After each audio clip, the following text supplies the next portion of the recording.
you guys doing? Y'all doing all right? What's up, Phil? Doing okay? I'm doing great, man. I got this new mic. I probably sound so amazing on the stream right now. Ooh. I'm not gonna lie, Ooh. he does sound so much better because like I told him to get a new mic and it's so pretty. Look how gorgeous Ooh. that is. Hold on. Let me go ahead and I got the arm. I got the arm too. Look at I this. said, oh, you got a boom arm? Ooh, what kind of boom arm Yeah. did you get? I don't know. Like it was off of Amazon. I don't know. It goes like pretty long. It's just the whole extension and everything. Oh, so it goes around. it goes long. It's real long. Yeah. It goes really long. What color is it? Black. Yeah. See, I love the fact that when he speaks, he has to speak into that black mic. You know, he had a white one last time.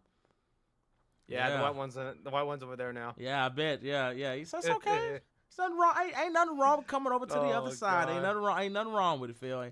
Ain't nothing wrong with it. So anyway, Phil wanted to start the podcast off right with a little something strange, a little something weird, and he wanted to talk about Stranger Things. I'm not gonna lie to you guys.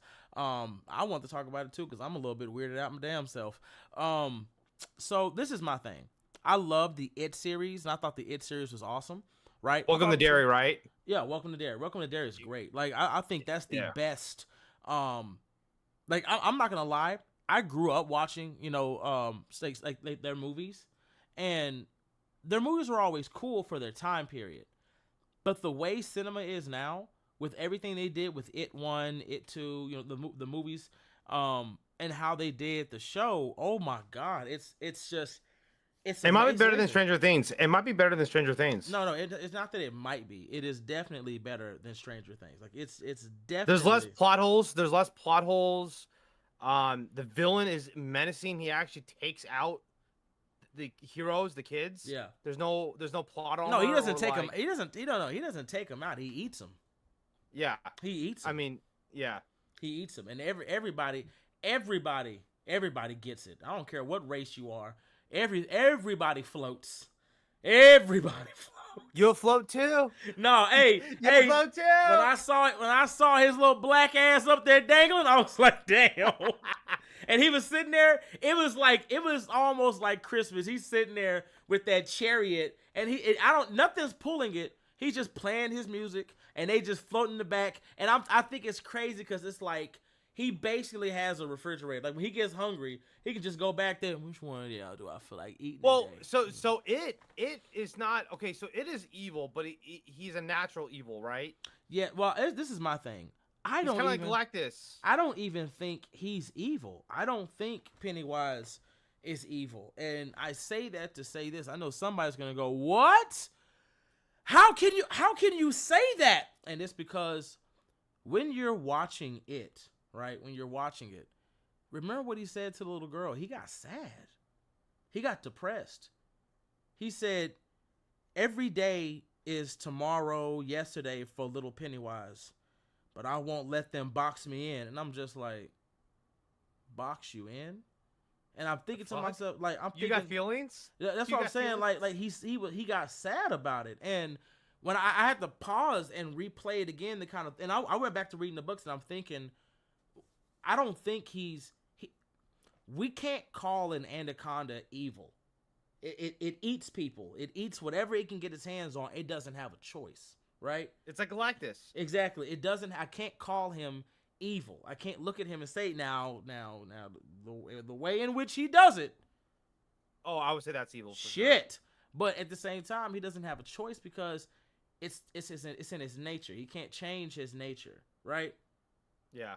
I personally think whatever he is, and whatever is keeping him in Derry, which I think we'll find more about that later on in the next seasons, I think there's something bigger at play. And I think him eating and trying to get stronger and trying to get himself out or break free, I think there's something he's trying to get to.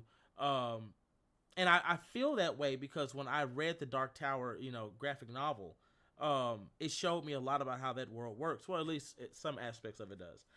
And I feel like I don't think he's evil. I think he doesn't really have a choice in what he is. He can't change that. He didn't ask to be that.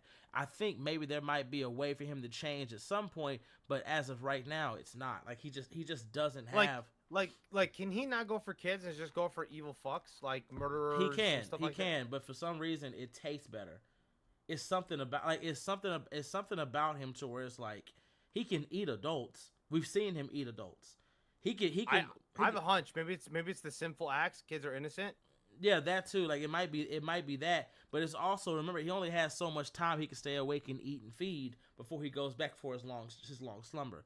So I think I look at him like what he is. He's a predator. He's a predator. And I think you have to deal with him like you would deal with a predator. But I just can't look at him like you're evil. What you're doing is wrong. It's bad. But still, like, you just have to kill something like that. Something like that, there's no emotion into it. You just kill him. You just can't. You're just evil. You're blah, blah. Like, and I'm saying it because his perception dictates how he sees himself. When you watch the show, what is it? No, oh my God. Best scene in the whole entire show. He was all like, you don't dare talk to me like that. I am Pennywise. The eater of worlds. Yeah, eater of worlds. He said, shut your ass up. And he was like, Phil, hold on, Phil. Phil, he was like, wait a fucking minute. Whoa. Oh, Did you, whoa. Like, it was such a moment because, like, Phil, literally, he actually had, like, a look on his face of confusion. I'm the eater of worlds. Your name's Bob down here, bitch. Oh, he was like, he looked at him like this. Like he was trying to figure out. Did you put your fucking hands on me? No. But when he found out the black guy was messing with his head, my God. Pennywise is like, oh, I see you now. Not gonna lie, Phil. It was kind of scary how you sounded exactly like him. I'm gonna need you not to do that again. I won't do it. Good Lord. My ass got tight. He's like, I'll see you now. I was like, Oh shit. No, sir. You're not finna. Oh shit. Hey, look, you're not finna come get me. Look, look, here go Phil. Lion. We got comics. I know what you like. I'm not gonna lie though. I can see Pennywise getting my black ass like that. Lion, wait. Don't you want this Secret Wars issue 8? We got them all. We got all the key issues. It's all signed. By Stan Lee himself. I'm going to be like, damn. Well. Just come down here. I want to talk to you. just come down here. Because we all float. We all float down here, King Lion. Like, nah, you got it, bro. I'm sorry, y'all. He would get my black ass. He would get me. I can't do it. But I thought it was funny when he saw his black hand. I thought he was going to say something racist. I was waiting. Oh, shit, here it comes. You black ass motherfucker. Get your ass out of here. Kick the shit out of him. When Pennywise was running through the river, the frozen river, and he's going like this. Yeah. Bro, real quick. What was that? What was that? Real quick, though. Is that not the sickest walk that you've ever seen in social media? Oh, that's so scary. And it's like everybody can do it. Everybody, like white people. Listen to me. Phil is excluded from white people because he's pink-skinned with a little brown in him. But anyway, he's like, but white people, listen to me. You finally got a dance that everybody wants to copy and do, and that's trending on TikTok. And it was done by a psychotic clown. Make it make sense. It's giving me the next Joker film. Just wait. I swear, bro, that was the Joker. Like, it was the coolest shit. Like, it's just so peak. Like, walk him down, Wise. There you go, walk him down, baby. Like, bro, because the way he does it, he's like, that's how you know somebody finna get ate the fuck up. But sure. But I will say, like I said, like when it comes to it was a great fucking show. It really is. It's a top 10. It's a top 10 out of 10 for me. I can watch it over and over again. They did it's so definitely much. slow. It's definitely slow off rip, and then episodes 4, 5, 6, it starts picking up. And you know our hero died, man. That little boy right there, boy. Damn. Yeah. That was a little soldier. Even in death, he said, "I got your back. Don't even worry about it." Even in death, Pennywise was like, "Ain't no fucking way." He's like, "Yeah, fuck you. I was like, oh, you got told off by a ghost. Oh, shit. Bro said, is it true that Pennywise is a she? I don't think Pennywise has a gender. I think Pennywise can be whatever it wants it to be. He's kind of like a symbiote. I wouldn't say a symbiote. I'd say parasite. More like a parasite. Yeah. Because basically he just absorbs like the person he eats, right? Basically. So yeah, he's just a being. And he could have chosen anything, but he was like, you know, these kids seem to like you. They feel comfortable with you. They let their guard down. He was all like, okay, yeah, why don't you come help me out? I'm finna fucking eat you. Let me talk to you real quick.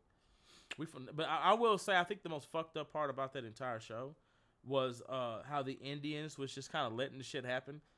Every time the feeding cycle happened, they were all like, okay, what's the death toll? How many kids got eaten? Cool. I'll see you guys another 20-something years. Damn, bitch! Wait a minute. Wait a minute. I be telling people, bro, Native Americans, bro, sometimes they just want to be left the fuck alone. That's it. And that's all it really was for them. Like for them, it was like, it's going to do what it's going to do. Let's keep it where it is. Other than that, fuck the rest of y'all. And I'm just like, damn, bitch, why not try to figure out how to kill it? Fuck that. We just gonna keep him where he is. Don't piss him off. He gonna get a couple of y'all because you're stupid. Other than that, we gonna mind our business. And that's what they did. They had those little meetings every couple of 20-something years and be like, how many white kids did he eat? About 12. How many adults? 13. God damn. He's fed. Did he eat any dogs? Nah, he ain't any dogs. Hey, he is shitting in the river though. He's shitting in the river. I can smell that shit a mile away. Damn. But he is sleeping, right? Yeah. He in that bitch night. He ain't waking up no time soon. He in that bitch night. Good job. Okay, I'll see you guys 20-something years later. And I'm just like, damn, bitch, you couldn't have like, you just didn't think to stop him, kill him, anything, nothing? Nah. Because they all float down here, bitch. Hell no. And I think it is what it is. The general's a bitch. The general is definitely a bitch. Like, you know that's crazy? The general is Dexter's dad. Yeah. Which is crazy. He's such a good actor. He got his ass ate the fuck up. He's like, you can't tell me what to do. And he said, shut up, bitch, and ate his ass. He was like, oh my God. You're free now. You can go. And I'm just sitting here like, just go. Go. Wait. And then Pennywise turns around and is like, I remember your smell. Yeah, like Phil, I just got a question to ask you because I know all the people of color were thinking the same thing I'm thinking. As a white person that's not technically a white person, but you are white, what does it feel like when you see other white people just doing dumb shit? Like, you're just sitting there like... It's almost like... I'm not saying my race particularly, but it's almost like they forgot their fight or flight. Yeah, like it's just gone. And it's just like... if I saw that shit, if I'm a military guy and I see that, I'm pulling my M4, going... Like, I'm just nonstop. And not even thinking about it. Yeah, like I'm getting a battle axe, I'm getting a shovel, I'm getting anything. See, like I'm going out swinging. Look, Phil said, "Look, I'm the white people from Stranger Things, not it. Like, we shoot back." Yeah, I'm Steve Harrington. We shoot back, but like it just baffles me because all that shit happened because of one white dude. It was like, bro, everything that's happening now is because of your Caucasian ass. And you look at the Indians like, maybe you should have just let it eat him. Maybe you should have just let him eat that little motherfucker. That's probably what you should have done. Because he's the reason all this shit happened. Come on now. No, for sure. Now, speaking of Stranger Things, now we got to talk about some real shit. Oh, okay. I got to go first. There's so many plot holes. There's so many fucking plot holes. Go ahead. You got it. Okay, so do you know between season 4 and season 5, it's 18 months? Yeah. So Max is in a coma for about 2 years. Okay. Relatively. When she, spoilers for people who haven't seen it, when she wakes up, right, in the laundry room, she hasn't seen Hopper in 3 years. She thinks he's dead. Yeah.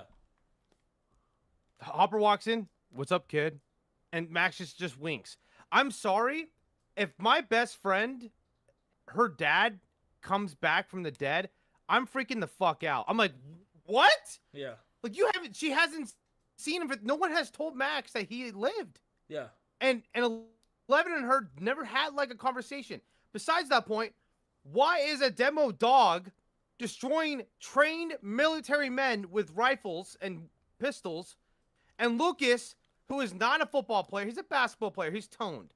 He's picking up a full-grown woman, running down the hallway with a radio, and is able to sweet chin music a fucking Demogorgon through the hallway. What the fuck is that? There's no debating that. That is bullshit. So here's my issue with that, right? It doesn't make any fucking sense because it's like what you just said is correct. These are trained soldiers, and this isn't something that they just do in Stranger Things. This is something that they do in every kind of media that you can fucking think of. They always do shit like this. I mean, Welcome to Derry, they did a pretty decent job. They did a decent job, but it was like in every form of media that they have soldiers, it's the same shit over and over, and it's like the shit. Bro, gets they irritating. go like this, like they go like, oh, accurate. Okay, I'm shooting the sky now. Like they just like they lose their mind. It's almost like psychic powers just happened. Like, exactly. No, it doesn't make any fucking sense. And it's like I understand it's a show, but it's like I don't give a damn if it's a show. It's like, bro, it don't make no fucking sense. It literally doesn't make any fucking sense at all. But it is what it is. I feel what you feeling. I got guns, bitch. I got guns. You got this little ass Caucasian girl with a 12 gauge. She has no military training. And she more decked out than y'all are. And y'all are decorated soldiers. Bro, their truck scene is so bullshit. You're a military trained officer. That is a U-Haul truck. Shoot the wheels. You dumbass. Like, shoot the wheels. Shoot the driver. Now, I tell you what. And some of y'all ain't gonna like that. I'm finna say this. I bet if that was the Asian military, I bet them wheels would have came off. Phil, have you seen their training? Have you seen how they do drills? They don't fuck around, they don't bro. Fuck. Hey, look. I'm gonna tell you right now. If I had an option to who was gonna raid my house, I would rather the U.S. raid my house every time. I probably will get shot and die, but them Asians, Chinese, Japanese, Korean. Let me tell y'all something about them. Anybody watch John Wick? Yeah, bro. Every one of them is a John Wick. They're not going to kill you. You're not gonna die. But the ass whooping that you are about to receive, bitch, you gonna wish just take me. Fucking take me, please, Jesus. If y'all haven't looked, go look it up. Y'all think I'm playing, go look it up. Bro, if y'all watch their military training and y'all look at how they handle it, believe when I tell you, a locked door is not stopping them. They going through, fuck the door. They're going through the fucking wall, the window, the ceiling. Oh my God. And they finna beat your ass. Like, you're not gonna die. You gotta go to court. But you gonna go to court in a stretcher. You gonna be in that bitch like, do you plead guilty? Like, I think he pleads guilty. Now more plot hole bullshit and like actual plot armor. Nancy and Jonathan should have died. Yeah. Like, what was that? Did they explained the goop? Yeah. On how it melted. It's from the nexus point. Yeah. Melting the building. How did it harden? Why did it stop? My hunch is after she shot it with the shotgun, it reformed like back to like it was before she shot it, so it stopped melting everything. Yeah. But like, someone should have died. Like, the thing is, since I was looking at this as a comic book reader. Yeah. Since there's no multiversal aspects to this, there's no actual time traveling yet. Like, actual time travel. Deaths need to be needed. It's a linear story. Yeah. Some characters need to be killed. Like, there's 30 characters now. Like, the scene with Will, it's like a classroom. But I think that's what makes Welcome to Derry such a good show, because it's not afraid to kill people. The first episode, they get you, like, they have a good way of attaching you to characters, right? Yes, and they'll kill them off. Yeah, and they'll kill them off. Like that little boy that you Walking Dead, Sopranos. Hey, whoa, hold on. Walking Dead has done that very well. We're not even gonna bring up Walking Dead. Walking Dead, I have you love somebody, and they'll tell you, like, without even saying shit, they'll tell you, don't get comfortable, don't get attached. We gonna kill that only bitch one is first. Daryl. The only one is Daryl. That's the only one is Daryl. Daryl's the only one. Other than that, they tell you straight the fuck up. Bitch, ain't nothing in this bitch. Promise, we will take Carl's everybody. gone. All of them. Carl. No. I'm like, damn, son. You lost all your fucking kids. But I'm not gonna lie. Who's your favorite? Who's your favorite? From the comics or show? Show. It's probably Daryl. Yeah, Daryl should be John. Daryl should be Johnny Blaze. Daryl should have been Johnny Blaze. Yeah. No, I said that. Norman Reedus wants to play Ghost Rider. If not, this is what I think. Hold on. Hold on. Off topic. Speaking of that, did you see the rumor that came out yesterday? No. Robert Pattinson was supposed to play Ghost Rider in Doomsday. That was a rumor, and I guess he turned it down. But I'm assuming it's because of Odyssey, maybe. I'm gonna tell you right now. Hold on. I'm gonna tell you right now. If you put Twilight on that bike, Marvel, I'm done with you. I'm telling you right now. He's a good actor, though. You can't lie. He's a good actor. I'm not saying he's not a good actor. Not fit for the role. Yeah. But keep Twilight off my baby. You take your Skittle eating ass. Hey, what about Danny? He could play Danny. Not Johnny. He could play Danny. He'll be good. The emotional parts. He would be a decent Danny. I'll take that. Danny, yeah, but not Johnny. Don't touch my fucking Johnny. You get the fuck away. I think Daryl would have been a good caretaker, and I think the person that should have played Johnny Blaze is either old boy from Sins of Anarchy, or basically the dude who I forgot his fucking name. Ryan Gosling. Yeah, Ryan Gosling. Or old boy from fucking Blade Runner 2. That's him. Yo, no. So who played in what's it called? Sons of Anarchy. I know what you're talking about. The guy that looks like me? Yeah. I'm just kidding. He played in like King Arthur, Camelot, whatever the fuck that shit was called. Oh, okay, hold on. Are you talking about Jax Teller? I think so. No, he rides a bike. Or Ryan Hurst. It's the guy who played in like Excalibur, Camelot. I'm pretty sure the guys in the chat know. I'm not good with names when it comes to actors and actresses. I'm sorry, guys. I'm just not that good. I'm sorry with that. But no. So I get your point. I mean, but I think either him or Ryan Gosling should play. I thought Ryan Gosling would be a good Nova. Like a Richard Rider. I thought he'd be perfect because of his role of Ken and Barbie. I got a lot of Richard Rider vibes from him. I don't know. Like the pretty boy. No, I can see that. I can see him doing that. But he did a movie where he was like a thief and he rode a dirt bike. I forgot the name of it, but when you watch that movie, you'll be like, yeah, that's Ghost Rider. That's definitely. I mean, my choice is Daryl from The Walking Dead, like Norman Reedus. That's Daryl. I had to really think about it. Like Daryl's too old.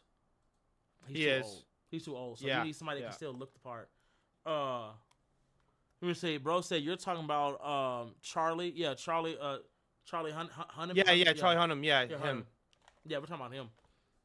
But yeah. People say I look like Ryan Hurst. People in the chat. I don't know why, but I mean, I kind of do look like him. I'm not gonna lie. But anyways, back to Stranger Things real quick. I'm sorry, I'm on a rant. So, I think the 18-month time jump ruined season 5. I truly believe it because season 4, okay, it felt like, oh my god, it felt like almost the end of Infinity War. Okay, but it's like you saw the town being destroyed. And it's like, fuck yes. Next season, it's just non-stop. Like, fighting Demogorgons, learning about everything. Like, the lore dumping they're doing in season 5, they should have done it in season 4. Yeah. Like, they're doing all this lore dumping, like, the episode before the last. Because that's the thing, another season isn't promised. Stranger Things is good, but Stranger Things is kind of losing some ground. And the thing about Netflix is really good at, like, canceling shit. No, I agree. But my thing is like, and don't forget, it was so damn. You saw a ghost. You all right? You good? No, my controller fell or some shit. Oh, I'm about to say because look, Phil, let me tell you right now, man. Look, ghosts don't exist. If they did, the slaves would have came and got y'all a long time ago. Okay, don't get scared. He said, no, but oh shit. No, but I'm just sitting there like, it's when I was watching this season of Stranger Things.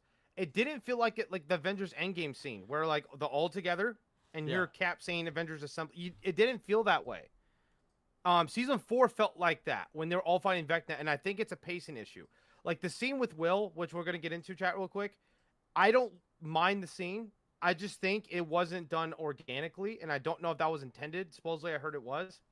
But I thought the part where Will used the powers the first time in Volume 1 was amazing.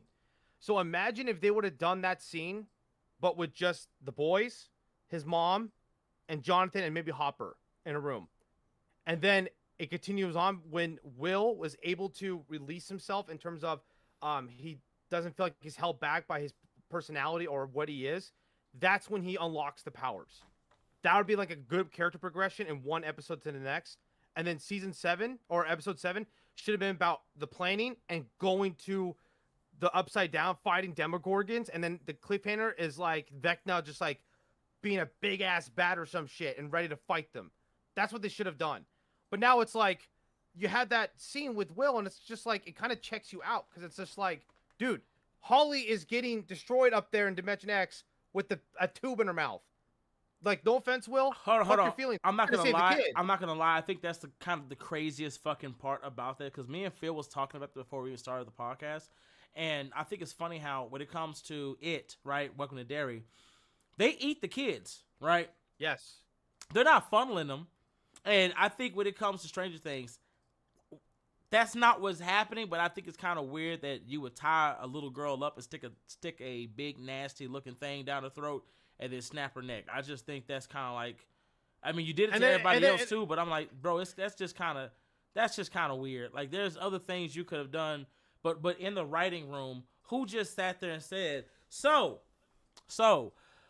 you're going to take this really big, nasty tentacle and you're just going to force it down their throat. Wait, hold on. Wait a minute. Yeah, that's what you're going to do.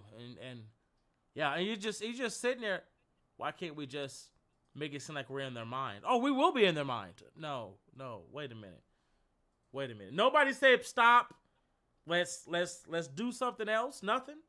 Nada. We just, everybody in the room was like, that sounds like a great idea. I think we all should do it. Bro, somebody going to jail.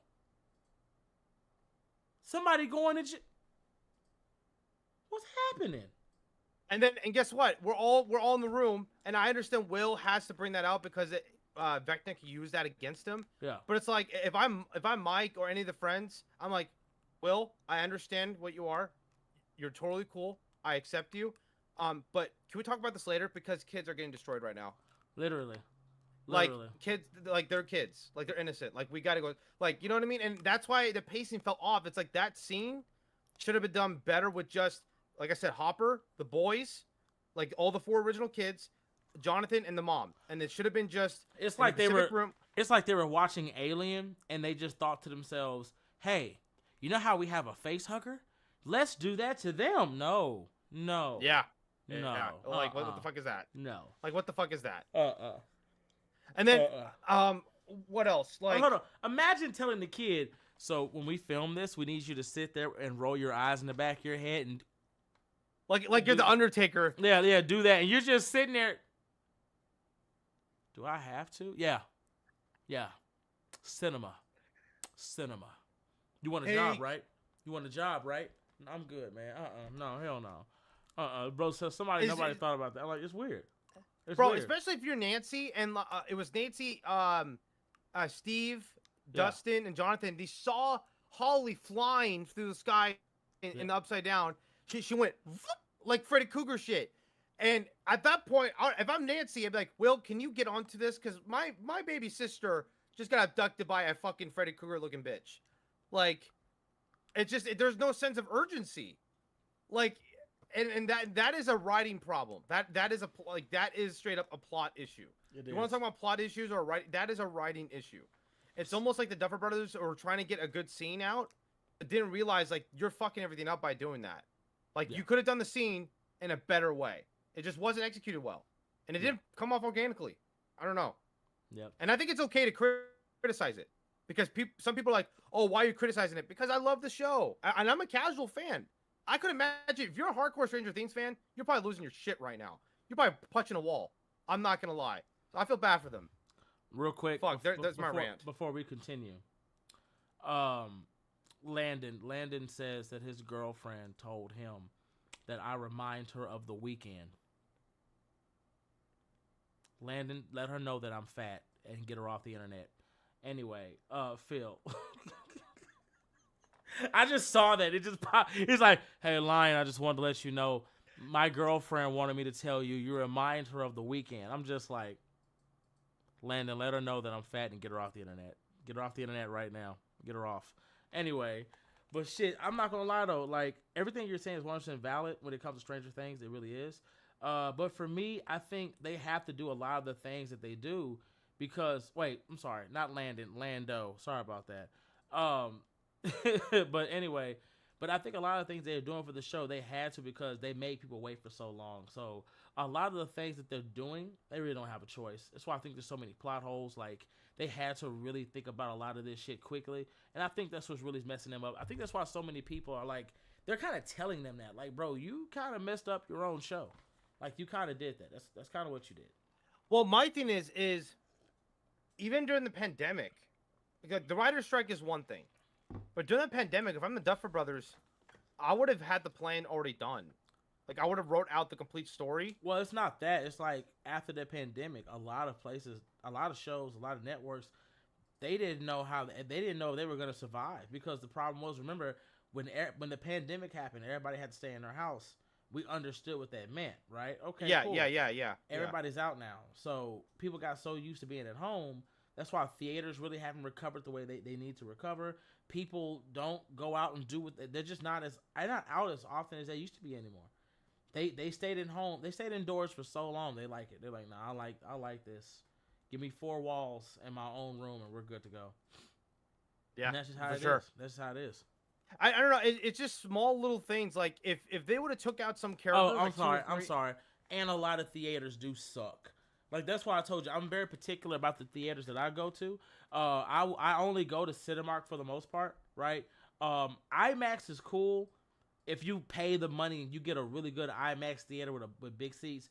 But with Cinemark, like, depending on the money that you pay, you're gonna get a theater with big seats, popcorn, clean room, all that good stuff. And there's only a couple of theaters like that I'll actually go to when it comes to Texas, because we have all the theaters here. But theaters are not what they used to be. When you watch some of these movies, I've talked about this, Lion. Yeah, I've talked about this on my live. So I was like, what the theaters got to start doing is paying the workers more for them to go inside the room and making sure people are not being reckless, kids are not being loud, they're not throwing shit like the Minecraft shit. Like, yeah, it's funny to see it on the internet, but dude, if that happened to me, I'll be pissed. But it's not just that; it's the convenience of it. Because you got to understand, if there are some trailers you can watch when you go see your movie, right? And they go, "Oh my God, this is IMAX. How movies should be viewed." And then the movie theater room that you're looking at is not the one that you're in. You're like, "Well, shit, this room don't look like that." Like, yeah. Think about it for a minute. Just think about it for a minute. When it comes to theaters, what am I gaining? Right? I'm finna spend $20 just for the tickets, for 2 tickets, right? Probably more. Yeah. And then I'm finna pay extra for food and drink. Yeah. Popcorn. Yeah. And then if that's not bad enough, I'm about to sit in a very small, uncomfortable seat, right? That's not big. For 2.5 hours. It's not comfortable. Yeah. And I'm about to be in an enclosed space where people are farting, burping, babies are loud and shit. It's just not comfortable. If I got to go to a bathroom, I can't go to the bathroom. I can't pause the movie. But if I'm at home, I can build all that. I can build my own theater room. You know what I'm saying? Like, look. And if I got a wife or a girlfriend, maybe have a little Netflix and chill. You know what I'm saying? I'm just saying. It's just so much more comfortable. You know what I'm saying? And it's just that simple. So I think the future of theater experiences are going to be original movies like Sinners. Yeah. Or big spectaculars like Spider-Man and Avengers. Yeah, they're gonna have to remake the theaters. They're gonna have to do a complete overhaul on theater seats, the way it's laid out on the inside, and then they're gonna have to stop having so many people in one theater.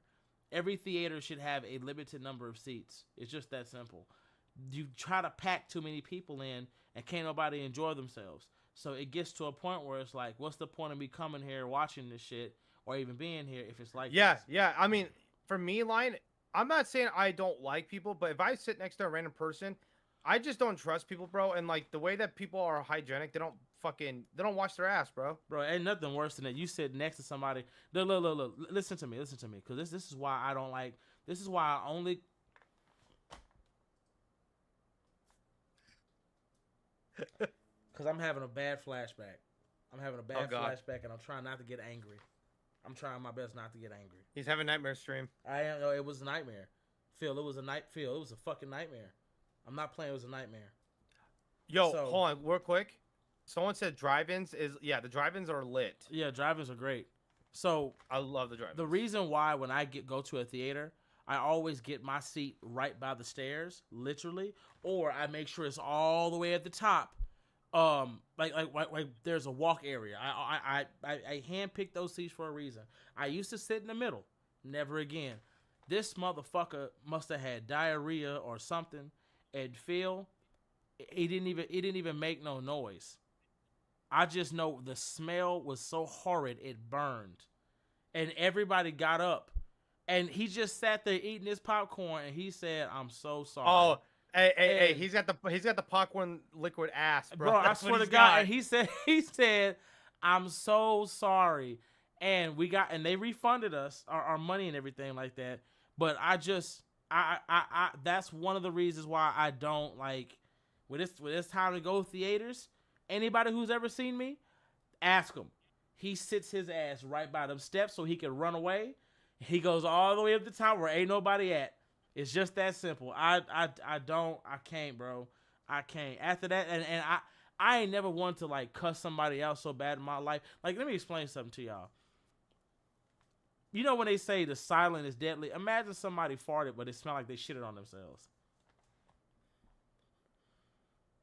Can you imagine what's happening? I know. I have that experience.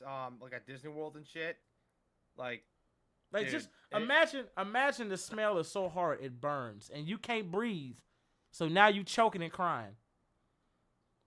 I was in the car and the way I was cussing, the way I was talking shit, I was so mad, bro. I said never again. You nasty. I'd rather have Joker's laughing gas. No, you know where I went after that? Oh, where? I went to fucking Bath and Body Works. Oh my God! And yeah, just to get that perfume smell. Just to get that shit out. Just to get that shit out of my fucking nostrils. I was just sitting there. Want to try a sample? I'm just finna stay here for a minute. And I just sat there spraying shit and just like I was not. Like, I was finally. Not okay. I was not because it was like I couldn't. Yeah, like I mean, you know how something stank so bad you could take. Like it was in my mouth. I was I know exactly the smell, like and how it feels. I know exactly, bro. I think everybody has experienced that for sure, bro. And that's what I was saying. Like that is something hard to control, but it's something that needs to be controlled. Like you need better seating arrangements. Like Netflix had a good idea. I don't know if they're gonna do it, but they had a good idea, right? And what it was is if you go on Google and you look up the layout that they have for this, like it's a lounge, like I don't know if it's true. You and I have talked about this. It's almost like a Chuck E. Cheese room. But yeah, so movie theater. But you go in, you put in your Netflix account, and you and your friends can sit down and watch whatever Netflix movie that y'all want to watch, and you just sitting there and lounge. You got popcorn, food. You just sit down and relax. Such a great idea. I was like, damn, that shit sounds fun. Like you just. Imagine calling your homeboys up and it's a new Netflix such and such is finna drop. And like, damn, I want to go watch that bitch real quick. And hey, let's go watch it. On a big movie theater screen. And y'all just sitting down, chilling and watching a movie. Like, god damn. Bro. Oh, man. And the thing is, too, people would do that. I mean, I would. I definitely would. I definitely would. That'd be cool. Like, imagine Avengers Doomsday just came out and you went like, hey, guys, you want to go rent out a movie theater real quick and just watch it? Yeah. Like, fuck yeah, dude. Like, a big-ass movie theater room, it's just the 5 of us or 6 of us. But it's the best because it's just you and your friends going to go do it. And a lot of the older generations is not going to want to do that because they don't give a fuck. They just want to go see a movie. But for Oh yeah, like my fam are not like that. But yeah, I but mean, for everybody else, that'd be the coolest shit. Just to be like, hey, let's go watch such and such and such. Oh yeah, let's go rent a room real quick. Go rent a room. Hey, let's go get room 258 or some shit like that. And boom. And what's crazy? You want to know what's the best part about it? One of the best part about it, Phil? what? It's beyond doable. You know how I know it's beyond doable? Let's hear it. All you'd have to do is buy an apartment complex, or a hotel room, or a hotel. It's not like you Yeah. could. It'd be the size. Think about that. It'd be the size of a hotel room, or the size of a fucking apartment building. Well, Japan has already done that with karaoke. Exactly, and it'd be the same shit. You just go in, pay your money, and you just go find your room, go to your room, cut it on, hook that shit up, and you're good to go. You're good to go. Like that shit would be fucking. Oh, like bro said, oh my god, I need to get some money to try this. Like, I'm not playing, Well, bro. Think about that. No. like Think movie about theaters. it. Every apartment complex. Just think about the floor plan. You could buy. You could buy an apartment complex. Gut it out. Leave the bathroom away. Leave the bathroom there, but gut it out. And all you'd have to do is pay for the fucking room. And you go in there, sit down. The whole floor is a couch. You want something to drink? They got sodas, cups, all that shit there. Everything's provided for you in the room. And I'm not gonna lie. Let's say, Phil, think about it. Yeah, no, I'm listening. You get 3 to 4 hours, right? You get 3 to 4 hours for 50 to $100. You wouldn't pay that? 3 to 4 hours? And you split it up in 4s or 5s? Yeah. Yeah. Per person. So I was just saying, like 50 to $100. You get 3 to 4 hours. Go sit. You got to pay for your drinks and shit with your debit card.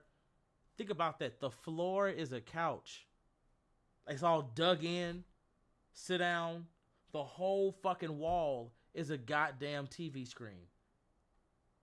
Put in your Netflix account. Cut the lights off. Watch TV. But they would have to put your name on there because if you damage the room, you have to get fined. Exactly. That's what I'm saying. Like, and it's so doable because all you'd have to do is build an apartment complex. And imagine going to Netflix land or some shit, or Lounge Land or something like that. Yeah, that'd be really cool, man. You could have several locations like that. Every location can have when you just go in that bitch, watch television, and get the fuck out. Yeah, that'd be a cool thing to do with your homeboys, all this shit. Because like nowadays movie theaters, like I think next year is gonna be a big year for movie theaters because you got Supergirl, you got Spider-Man, Doomsday, Clayface. No, hold on. I wasn't done. Now imagine getting someone like Xbox or PlayStation involved. Now you got options. You want to watch a Netflix show or a movie? We got you. You and your friends want to play some of your favorite video games on the big fucking screen, have a little party? We got you. Yo, hon, have you seen those clips where they're playing Halo on the big fucking screen? That shit is so good, dude. Hold on. The Super Bowl just happened. You want a room to watch it in? We got you. 4DX and your chair's doing this shit? Exactly. Yeah, that'd be cool. Wouldn't that be awesome?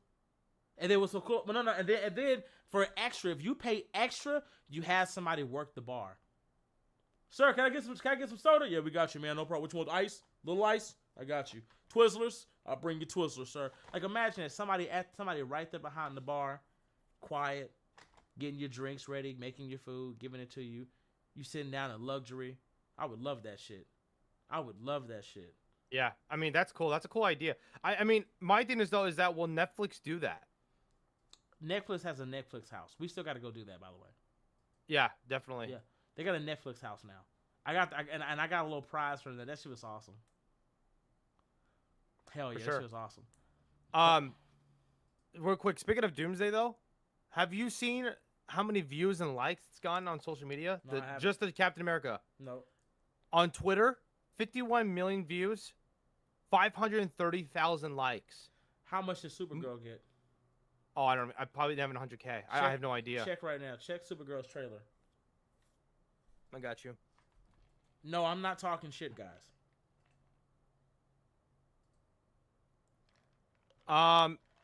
Surprisingly, it didn't do too bad.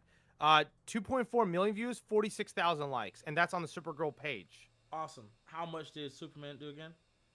How much, six. how much did Captain America do? Not Captain. Well, it is Captain America, but Doomsday. How much did the Doomsday Captain America trailer do? Again, 51 million views, 530,000 likes, and that's on Twitter. Okay, so one more time, Phil. I want you to listen to me. Listen to me. I want you to look at the chat when you say this. Okay. Okay. How many did Supergirl get? Supergirl got 2.4 million impressions or views. Got 46,000 likes. Got you. How Captain much? America, no talking, by the way. Just him on a bike.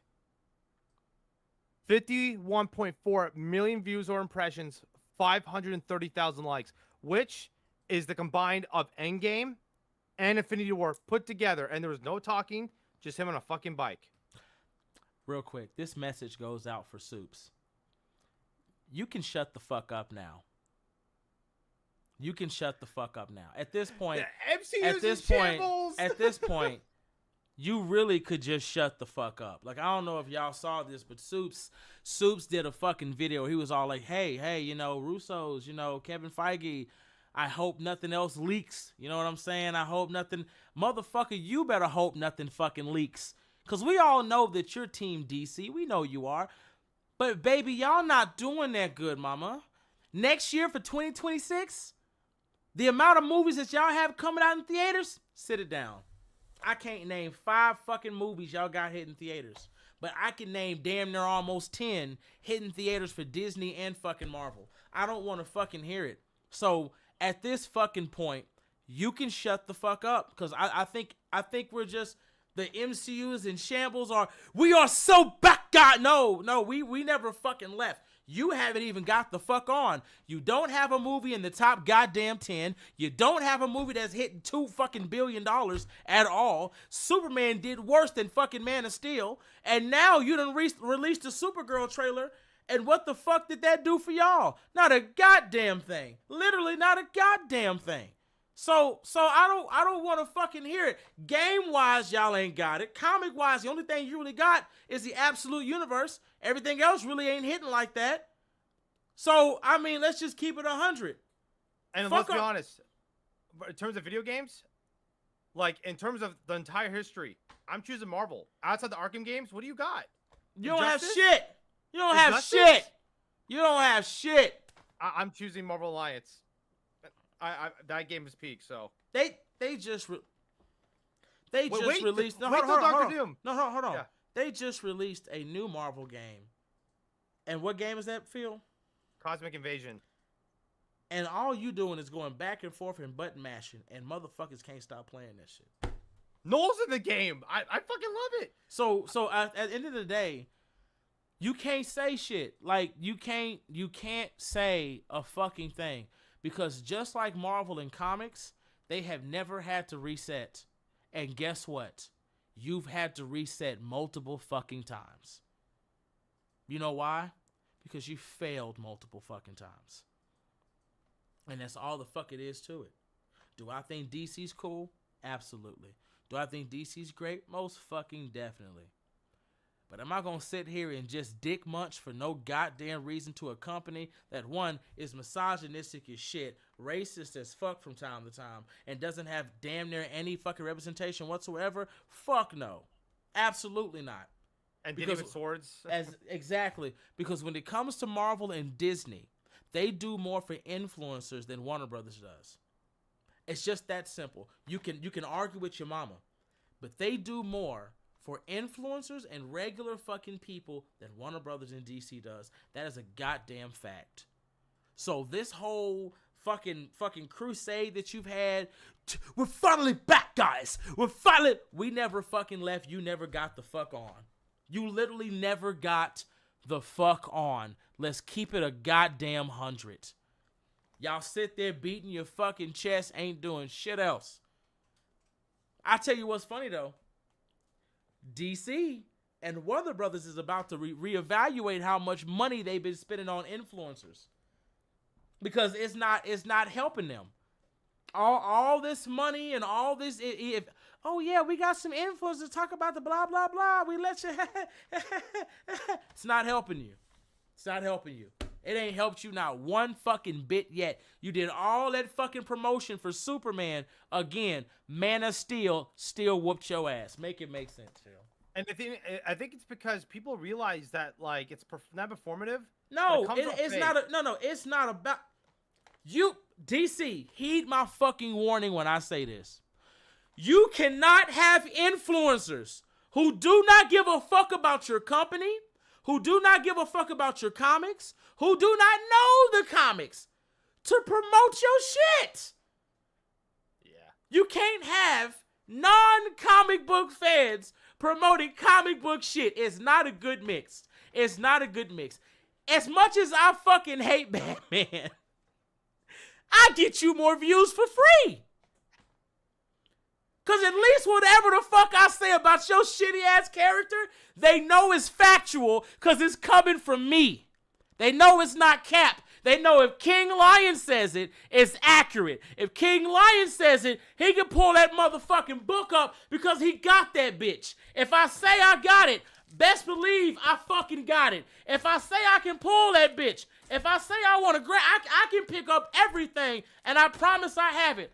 I promise you, I fucking got everything, no matter if it's Marvel, DC, it don't matter what the fuck it is. I pick up every goddamn comic every fucking week. Okay? Hold on, Phil. I even get the nasty ones. Yeah. I even get the nasty ones. Yeah. Yeah.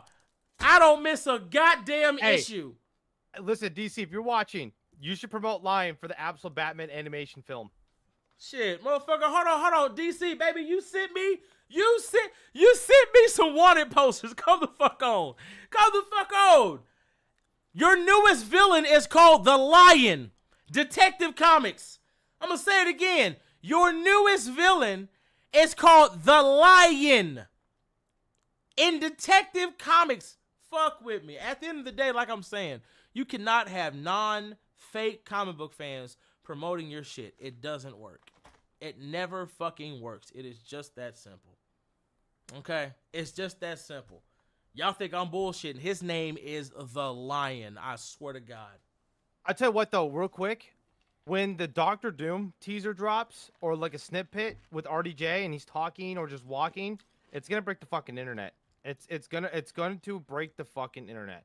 And I don't think I will if we're gonna get Steve Rogers on a bike, no talking, and we get a Doctor Doom about a minute 30 of him walking to Captain America's house, or he's destroying worlds or the incursions, whatever, and it's RDJ talking and narrating like Thanos did. Oh baby, it's getting 1 million likes. It's gonna get 1 million likes on Twitter, bro, without a doubt. It's what's funny to me is just like the MCU hate is so goddamn forced. It's not even fucking funny, and it's not even forced because you have to hate the MCU. They're doing better than you. You have to feel the way you feel about them because they're doing better. They're basically the Yankees now. They're basically the Yankees. Basically, like you ain't got no fucking choice, bitch. You have to. There is no ifs, ands, and buts about it. You fucking have to.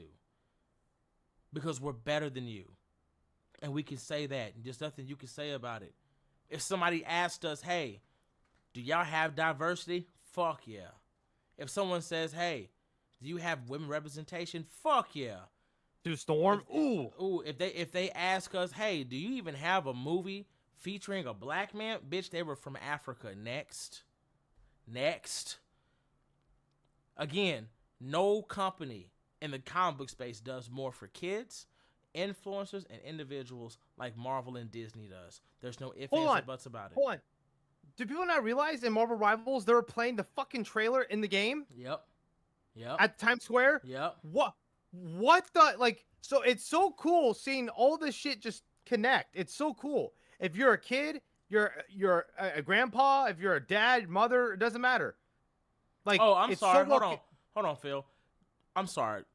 Demons asked a question. He says, do you show love to the LGBTQ community?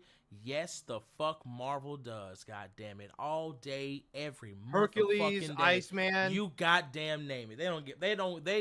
Everybody is represented. Rachel, Betsy. Everybody. Yeah.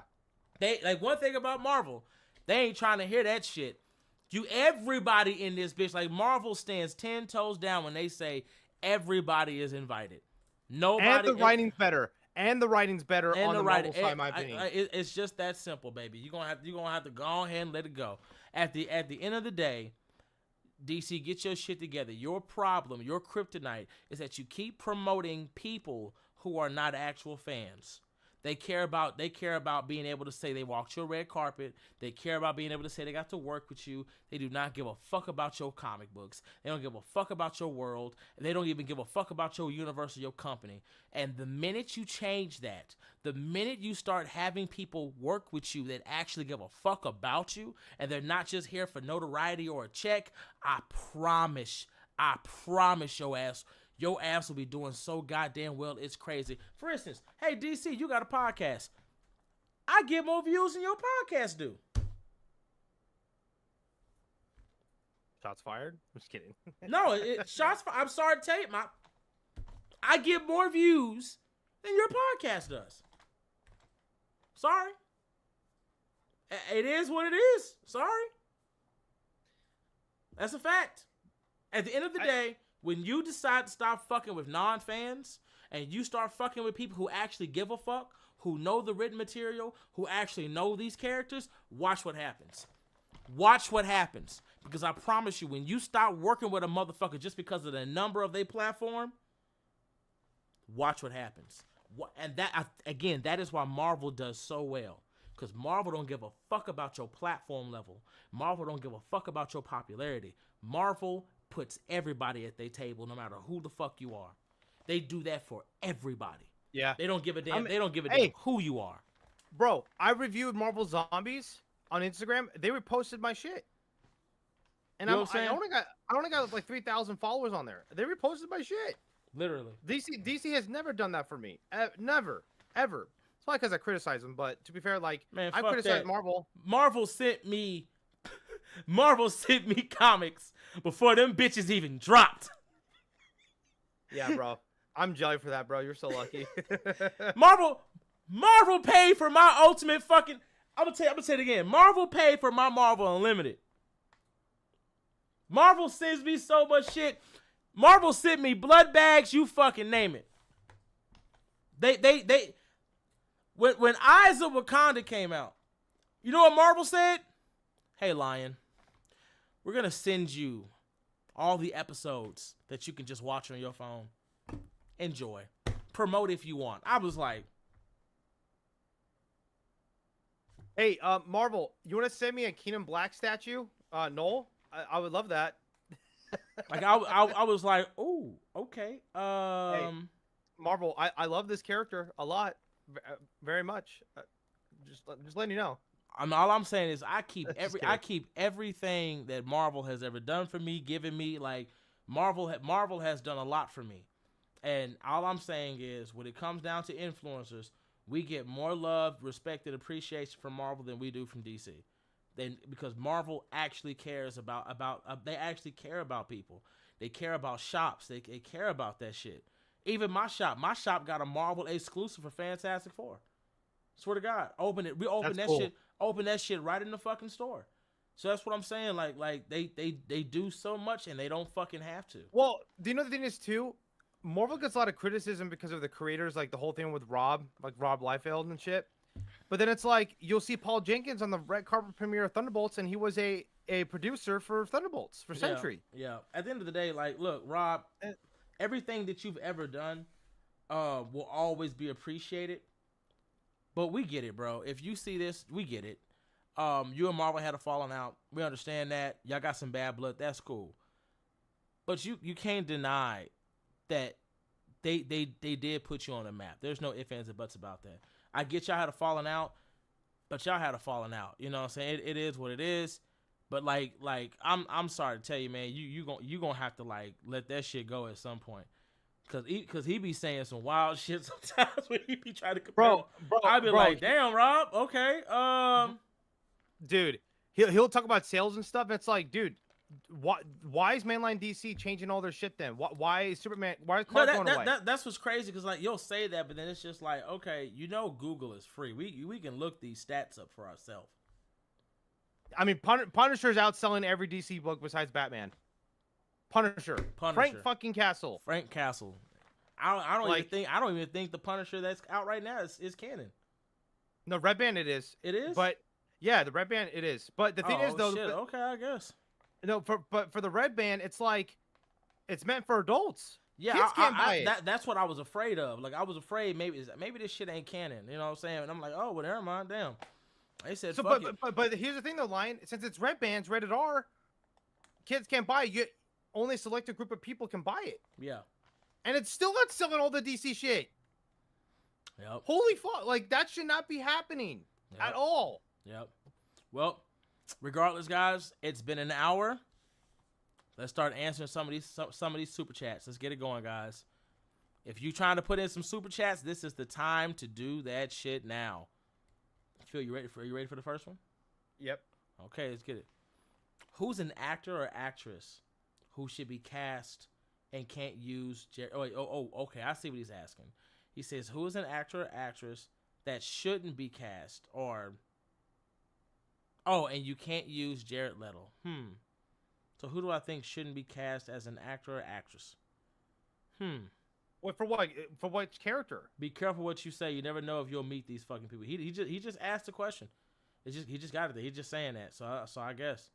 So like what? Like just in general? Is that what? Is it just somebody already took mine? They took Ezra Miller.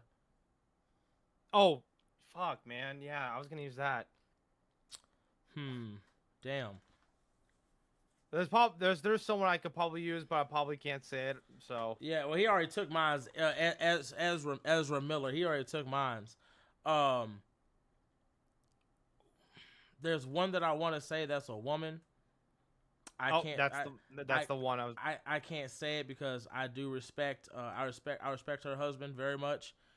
He's an idol of mine. I've always respected him. Again, I'm gonna say it again. I have always respected him. So I will never disrespect him publicly. So I'm not gonna say that one. So I'm gonna keep it to Ezra Miller. I will say Ezra Miller. Damn, I almost got my ass in trouble. I said, hold on now. Anyway, so let me see what we got here. Let me see. Considering the Deadlights and the Enigma Force look similar. No, they don't look similar.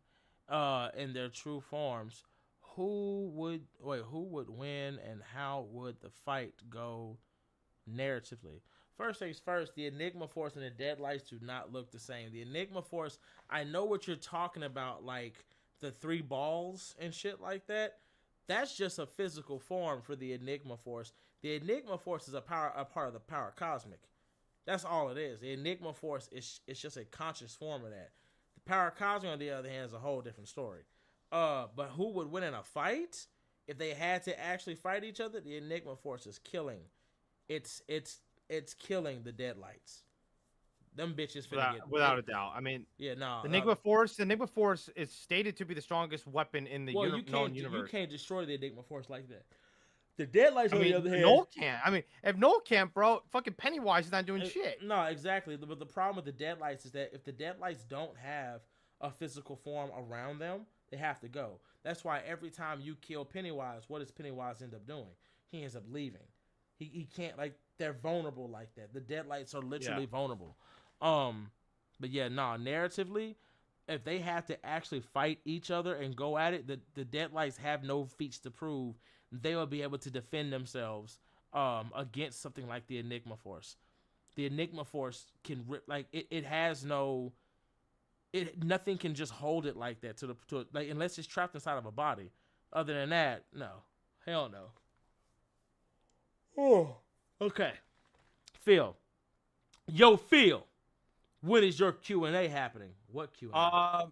So no, I'm doing a Q&A for my 5,000 subscriber. I'm doing a giveaway. Oh, okay. So I was thinking about doing the video tonight. I was waiting for more questions, so I'm probably gonna start it tonight. Awesome. Okay. And how about this? I'm announcing on the stream. It's gonna be a Beta Ray Bill slab. It's gonna be the first appearance of Stormbreaker. Ooh, that's nice. So that's gonna be the giveaway. Okay, so my boy, you can't answer this one. Only someone black can answer this one. Yeah, go ahead. Okay, go ahead. I'm gonna tell you right now, boy. Big X, because he's from Texas, where I'm not finna sing that. I'm not finna sing. I'm sorry, but yeah, Big X is that's yes him. I don't give a damn. Wave is cool, but Big X got it. I'm sorry. He's from Texas. I'm sorry. He got it. He got it. It is what it is. He got it. I'm sorry. Let me see. Ooh. Predator, Concrete Jungle as a movie. Thoughts? Yo, I've actually would. Oh, listen, I'm not a big Predator fan. You can ask Lion. It's cool for what it is. I would go watch that opening night. Like, that shit sounds fire. A Predator Concrete Jungle movie? Fuck yeah. So why they haven't done it yet? Really, I think they have done a little bit of it, but not. It's not that, because the best one they ever did was Predator 2, right? Yes, the best one they ever did. That they have not been able to do a proper Predator movie, besides Predators and AVP. Other than that, every time they try to get it back to and it's because they try to make it into other shit that it just shouldn't fucking be. Predator Badlands was amazing because it was Predators. Right, that's all it was, and some fucking robots. I just want a movie of the Predator being a fucking badass. Yeah. The whole time, like I don't want some like plot narrative thing where like, oh, the person just somehow beat. No, I want Predator being a badass, and it's literally like it makes sense on why the Predator lost. Like maybe got overconfident. But that's why I liked that movie in particular, because that was the first time a Predator got chased by a person. In Predator 1, them white boys got their ass beat. Then the Indians got their ass beat. The black ones got their ass. Everybody got fucked up. Everybody. Arnold, we don't know to this day, baby. We don't know how you survived that, but you a soldier, bitch. But when it came to Predator number 2, that's the first time an alien looked back and said, "Is this motherfucker chasing me?" Y'all think I'm playing? If y'all go back and y'all watch that fucking movie, the way he was chasing that ass, that Predator was like, "I can't believe. Okay, I'm gonna jump up this building. Maybe he'll stop chasing me." Is this motherfucker scaling the building? Oh my God! You know what? I'm gonna bust a hole in this fucking wall. I'm gonna heal myself. Maybe he won't come chasing me. He's still chasing me. Damn, who did I kill? Like that made him think for a minute. Who the fuck did the Predator would have been like, "I'm new, bro. This is my first one, bitch. I'm new." Damn. Like, what did I do? Like, he chased you all the way back to your ship and whooped your ass. And your boys had to pick you the fuck up. And all he did after look, hold on, Phil. After cutting your ass the fuck up, he was like, "Who next? Huh? You gotta make a skip, bro. Bro, no, literally, the Predator turns into the old guy on the Joker Island, bro. He's digging in him, bro. He's digging in him. He's like, ah! And they were just watching. Like, if y'all remember that movie, they were in Cloak. Could you imagine being in Cloak and watching your brother get gut the fuck up, and you just like, and you look, you can't move. You just gotta. You just sitting there like, damn, Jimmy, damn. That motherfucker said, look, Phil, look, that's how he had it. He had that motherfucker in his head. He was like, "Who's next, huh? Who next?" It was like, "We're good, bro. You got it. We don't want no problems. Look here. You know what? Here you go. Here, take this. You got it. You got that shit on you. Go home, you motherfucker. Go home." He said, "Take it. Go home, bitch. Go home." But yeah, I think if they did a Concrete Jungle, and they made that into an actual fucking movie, I think that bitch would be golden. I would love honestly. I wouldn't mind if it was animated either. Oh yeah. Ooh. I wouldn't mind it. So yeah, that'd be great. Okay, let's see. Adam from Record of Ragnarok versus the Bat. That's anime, right? Cause I looked it up.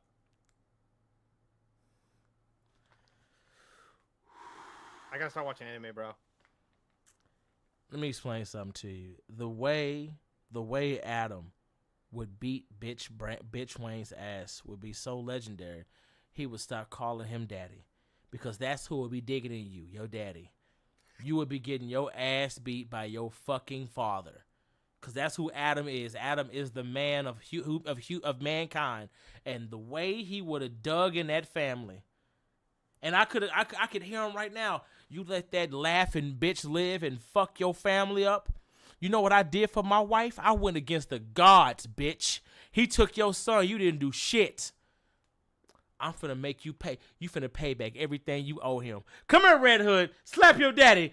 But Adam, slap your goddamn daddy. No, I'm gonna show you how to slap your daddy. I'll make you get back everything you stole, you bitch. Now get over here and do it, yes, sir. Like, y'all think I'm playing. Y'all think I'm playing. The way Adam would put belt to ass, the way he would put belt to ass, boy, please get that shit out of here, bro. Listen, you know how people talk about Nightwing's got an ass, bro. Yeah. He'd be fucking that shit boy, up, that ass would be loose. And look. The way his ass would walk out that room, you'd hear that shit clap.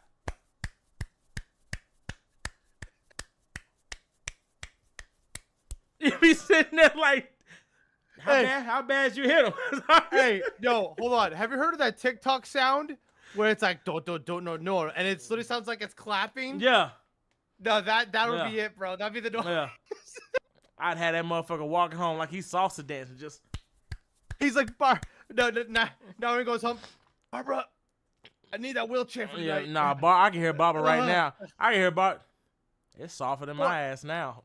It's softer than my ass now. Are you okay, Boy Wonder? Yeah, Boy Wonder my ass. Don't touch me, bitch. Motherfucker. Anyway. Oh, we got a story time. Okay. So how would you do a what-if story where Carnage symbiote decided to bond with Red Hood because it saw far more potential fun in him than with Cletus? How would you do it? And Batman gets to help. No, Batman gets no help from the Justice League. Oh, shit. I'm not gonna lie. I would turn him into almost like a anti-villain, anti-Carnage. Like, you know how there's anti-Venom, not anti-Venom, Yeah. The agent, Venom, Yep. like the Venom agent. Yep. I would make that as Red Hood, but with Carnage, and he's an anti-villain, like old school Deadpool. Mm-hmm.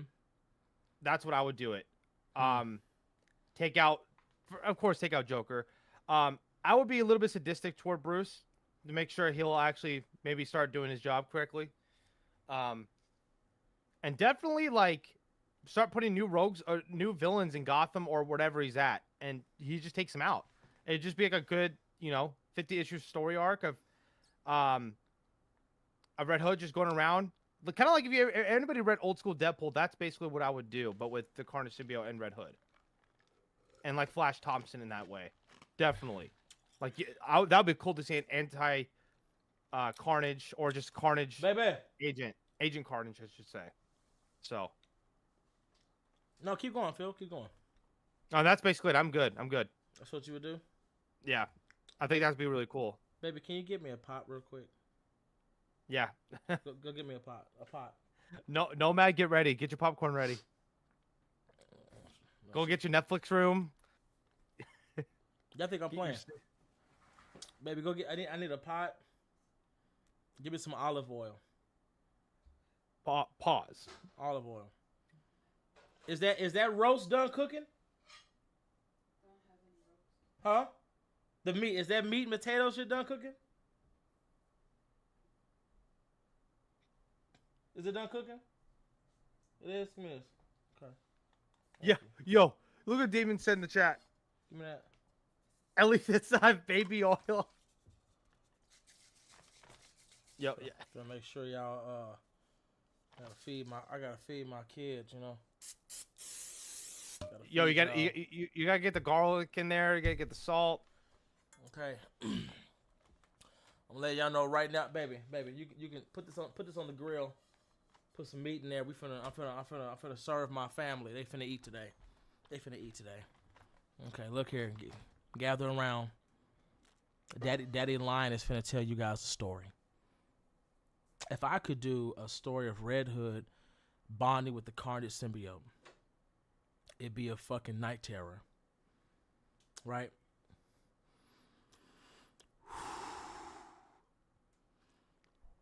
Red Hood's in an alley. He's on his knees. He's drunk. He's out of his fucking mind. He's sick with anger.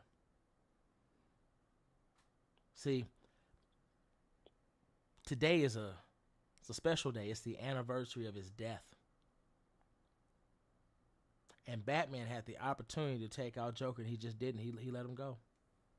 He let him go. He didn't just let him go. He cured him. The Joker got cured. He's no longer the Joker. He's no longer a bad guy. He's a good person. And not only is he a good person, he ain't got nowhere to stay. So you know what Batman does as Bruce Wayne? He tells the Joker that he's going to allow him to stay in the Wayne Manor until he can get up on his feet, and Red Hood just couldn't fucking take it. You not only cured the bitch that took my life, you gonna let him live in that house? The house you kicked me out of? And he's tired. He's tired of it. And he loves his father. He doesn't want to fight his father. But he just can't can't go another day like this. So Red Hood has a bottle in one hand, takes his side iron to the side of his head like this, looks up and prays and says, I know I haven't done a lot of things right in my life, and I know where I'm going is deserved. But if you could just do one thing for me, let him choke in his sleep. Let him choke in his fucking sleep, because he deserves it. He deserves death. He does not deserve a second chance. He puts his hand on that trigger, takes a deep breath, and then he feels a drip on his face. And he's like, and it looks like blood, but it's too thick. And it attaches to his face. And then more comes down and more falls on his body and starts attaching to him.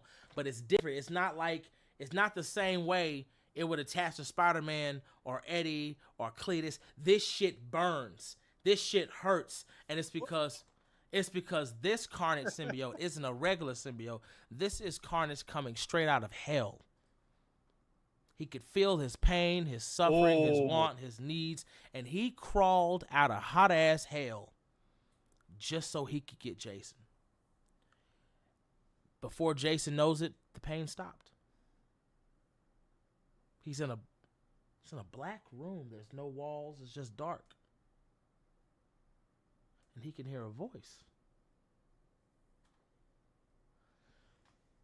You loved him so much and he betrayed you. You gave so much and he never gave back. And now the man that put you in the ground not only has his love, his grace, he has his protection.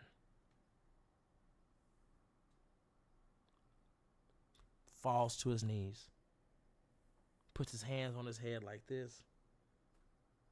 Starts crying, bawling, ripping out his hair, scratching his face. He's going insane. He's going insane.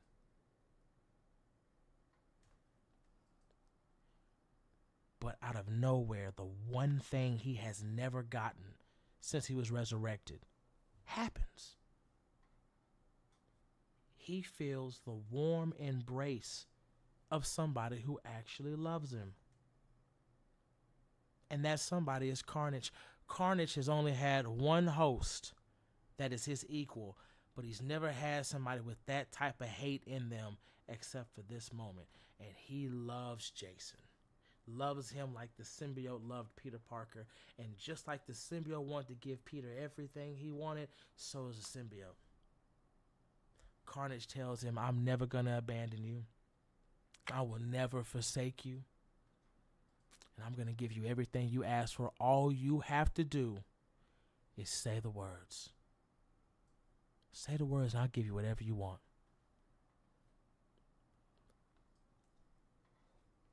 I accept. And right there, the symbiote bonds with Jason perfectly. And he becomes a nightmare, something we've never seen Carnage turn into and something we've never seen Jason turn into. That night, Joker, he's brushed his teeth, he's washed his face, he's got a robe on. Bruce Wayne is by his door laughing. Not gonna lie, Joker, it looks kind of good on you. He's like, oh, Batsy, you know, we've done this sing and dance a long time. I know. But I never gave up on you. I know you didn't. Even after what I did to your son, you can't blame yourself for that. That wasn't you. That was the chemicals. That had nothing to do with just Batsy. The chemicals changed me, but those were my decisions. Well, you can make new ones. And now the chemicals no longer hold a hold on you, so you can be a better man. You can be my man.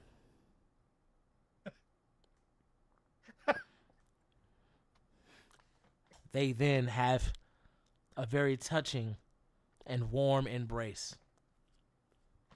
But this gets interrupted because Jason is outside the window watching this shit unfold. Breaks the fucking wall, not the window, the wall. And he says, is this it? Is this what the fuck I died for, so you can be butt buddies with that goddamn clown? Jason, you don't understand. I don't understand what? That your psychotic fucking boyfriend took me out and put me in the fucking ground? And then even when I was fucking dead, you didn't get back? See, now I know what it is. Now I knew why you never got back from me. Now I know why. It's because you love him more than you loved any of us. Jason, that's not true. The fuck it is! That's why I never worked out with Selena. That's why I never worked out with anybody you've ever fucking been with. Because all this fucking time, you've wanted him. That's what you've always fucking wanted. That goddamn clown. Joker walks right in front of Batman and says, Jason, listen to me. You're right. Everything you said is right. It's his fault. But you need to punish the person that did it to you. I was the one that took your life. I was the one that did what I did to you. So you got to punish me, not him. Jason, without even moving a muscle. No. Jason, without even moving a goddamn muscle, the symbiote reaches out, grabs Joker by his fucking face, stabs through his fucking jaws, brings him close, and he says, don't you open your fucking mouth till I tell you to. And he was like, I know. And Batman's like, Jason, stop. He says, shut up. And when he says that, the symbiote pours out of his body and coats the entire Wayne Manor. Alfred, nothing happens to Alfred. He gets kicked out the house. The symbiote takes him out. He's taking over the whole fucking manor. The city is dry because they can see what's happening. The GCPD, the Justice League, everybody gets to the manor. And they're just like, what's going on? What's happening? I don't know. Some red ooze has taken over. Alfred says, it's Jason. Some devil has gotten a hold of him. I think he's going to kill Master Bruce. Superman, you gotta stop him. Clark tries. Clark can't break through. It's something hellish about this texture. He can't get through it. It burns his flesh. Wonder Woman tries. Even she can't get through it. So they call Zatanna and Constantine, but they're away on mission. They're across other realities and dimensions. They can't get there in time. Flash tries to try it. Nothing works. We get back into the manor. Batman is butt ass naked, stretched out, crucified style. Motherfucking Joker, his bodies have been torn apart. He has no legs, no arms, nothing. The symbiote uses its own body to keep him alive. Batman's crying. Jason, you got to stop. You can't do this. This isn't you. This isn't me. It's funny hearing you say that this whole time. You've been hiding who you are. What's wrong? You didn't think we'd accept you, Father? Or maybe it's time for you to come out the closet. Come on out, Daddy. Go out. Come on. Tell the world. Go tell the world. So when he says that, a hole opens up. Half of the manor blows away. You got the goddamn police. You have the news crews. Everybody. Oh my God, what's going on? What's happening? What's happening? They got the cameras up. Bruce Wayne is butt-ass naked. Little tallywhacker just exposed. Jason says, tell him. Tell him what's going on, Daddy. Tell him. Tell the world right now. He's like, Jason, don't make me do. No. You think they won't accept you? They accepted your crazy ass wearing a bat suit, jumping from rooftop to rooftop. They accepted every other insane piece of shit out there. Why won't they fucking accept you? Because nothing you've done is wrong. You're just being yourself. So be yourself. And he tells them.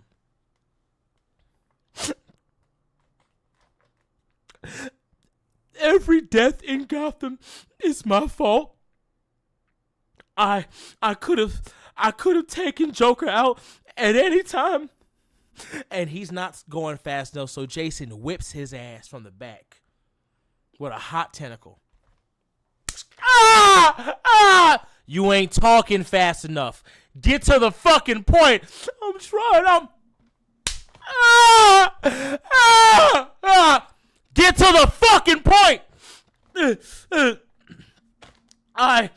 I did not take the Joker out.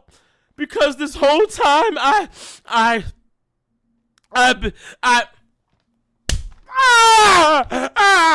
say it!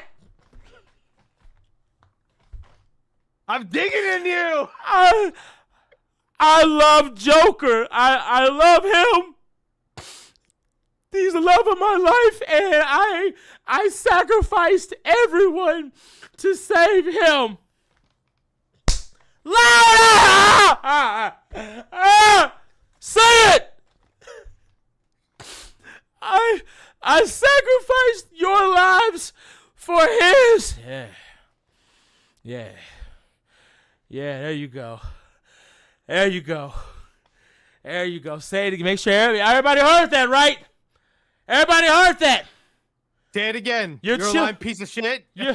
Your children, your wives, your family. Hey, all of it. All of it. Hey, who made that mess? All of it was you, right, Bruce? Yeah. No, I don't hear you. I don't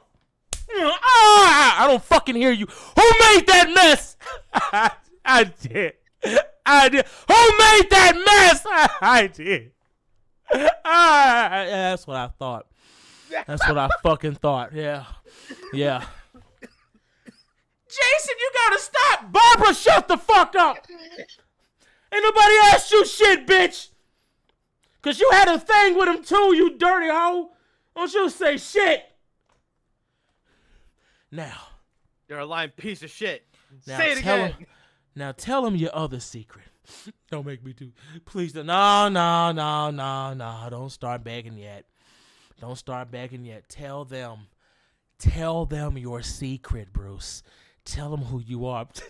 Jason, have you not punished me enough? Tell them!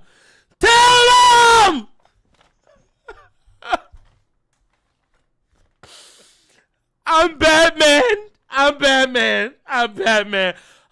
my God! I got it on tape, sir. I got it on tape. Oh my! The Cape Crusader is Bruce. Oh shit! Yeah, that's right. Same motherfucker who been letting y'all starve and die. All of y'all. He's a lying piece of shit. He's a lying piece But of don't shit. worry. I made it right. I made everything better. Tell him hi, Joker. Everybody gets quiet when they see the horror that Jason just committed. He brings his head and his body out slowly. And all you see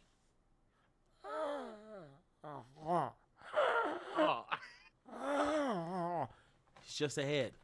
It's just a head. See? I did what nobody else in Gotham was willing to do. And do you see how nobody else got hurt? Do you see how nobody else got hurt? Huh? Isn't that amazing, Bruce? I did your job. I did your job. Bruce starts crying. He was like, Jason, this has gotta stop. Oh, fuck no. I thought that was a safe word you would never use with him. And stop, right? Huh? Takes those tentacles and they go right up where the sun don't shine. All you hear is go, oh yeah. There you go. There you go. Let me open you up real quick. There you go. I'm there. Yeah, there you go. Yeah. And Somebody get the door. Don't act like you couldn't fucking take it. I took a crowbar. You can take that, right? You can take, and all you hear, he's just screaming out of nowhere. That's enough, Jason.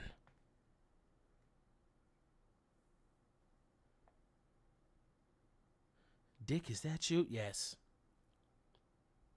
Jason, you're valid in what you're doing. Son, shut the fuck up, Bruce. Shut the fuck up. You did this. Yeah, who made that? You did this.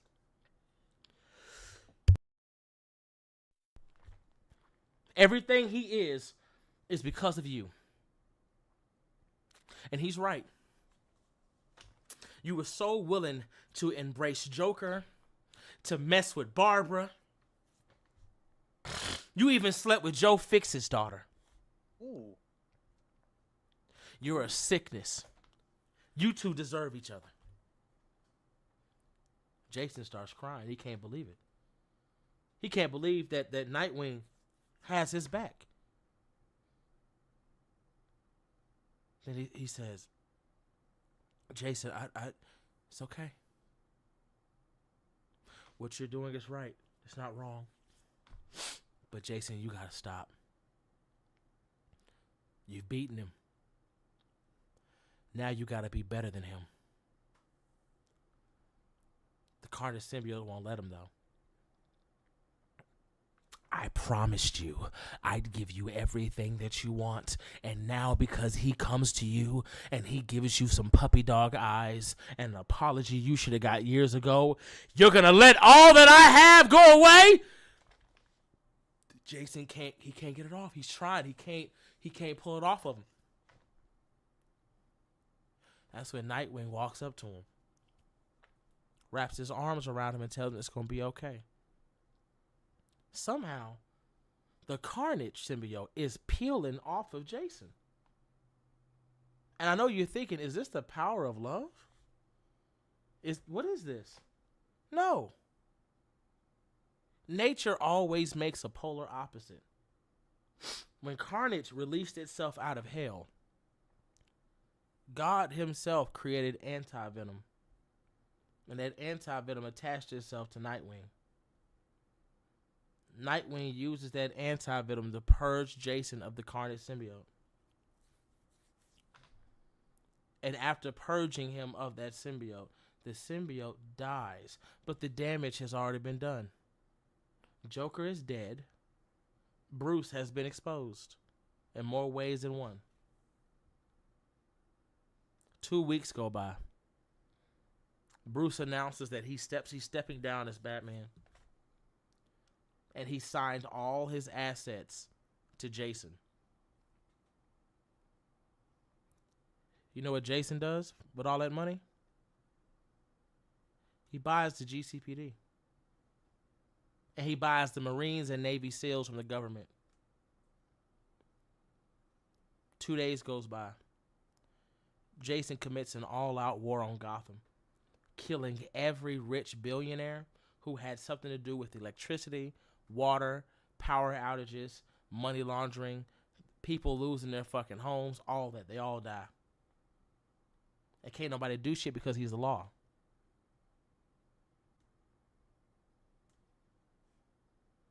Uh-oh. Hello? Yeah, can you hear me? I think I was cooking too hard and it skipped. Yeah, I think so too, bro. Bro said screen froze. Yeah, I know. You're cooking too hard.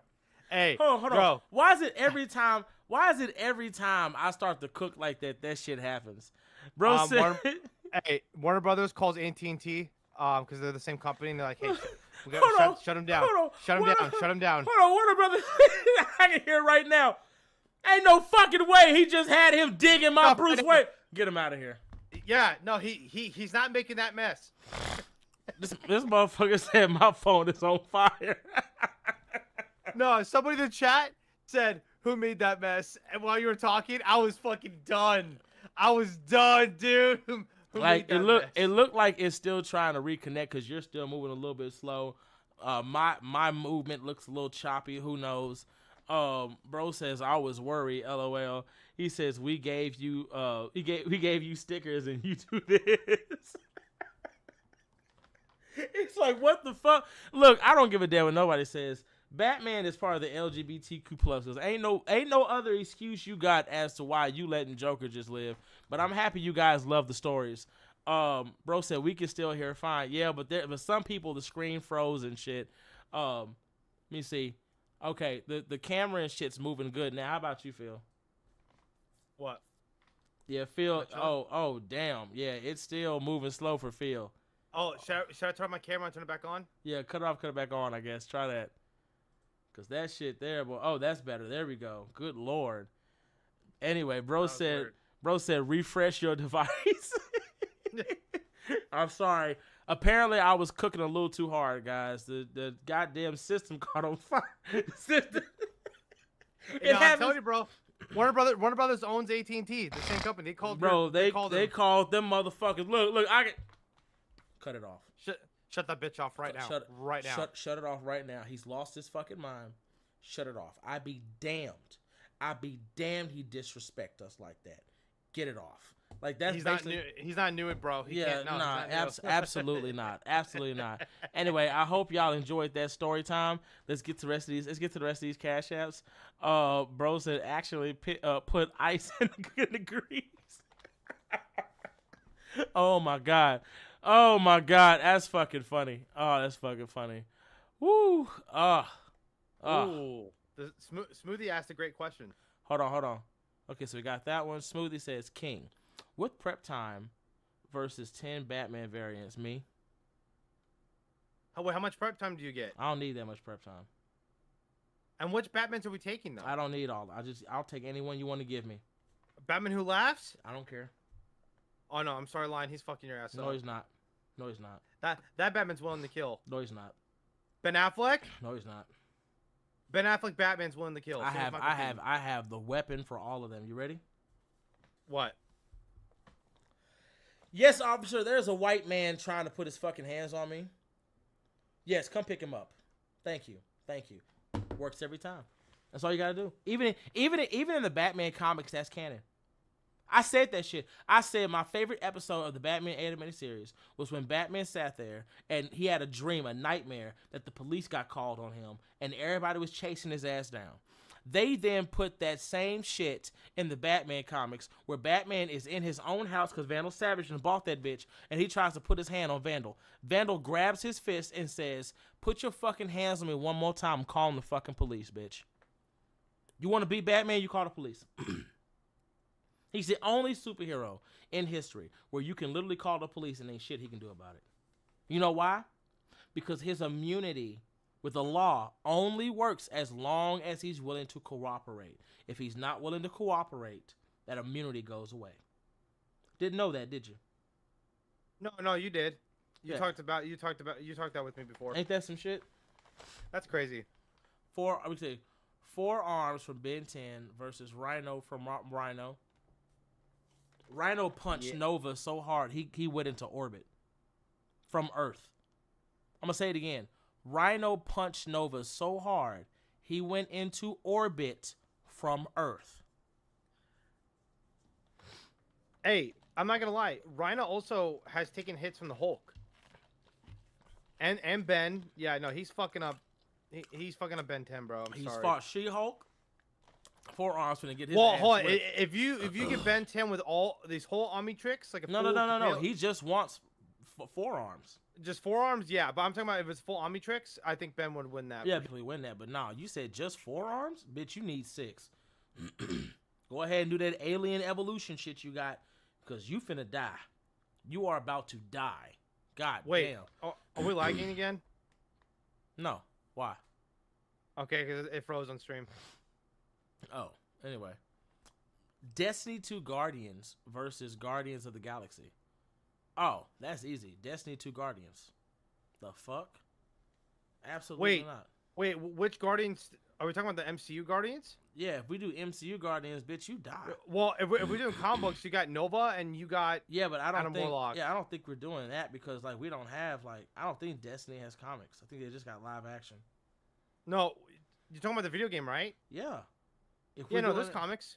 Oh, I didn't see them. I'm just going live action. But I'm assuming the Destiny comics. I think they're just they're basically the game in a comic. They're not. It doesn't matter though. They can't die for the most part unless you kill their ghosts, and the Guardians aren't gonna know that.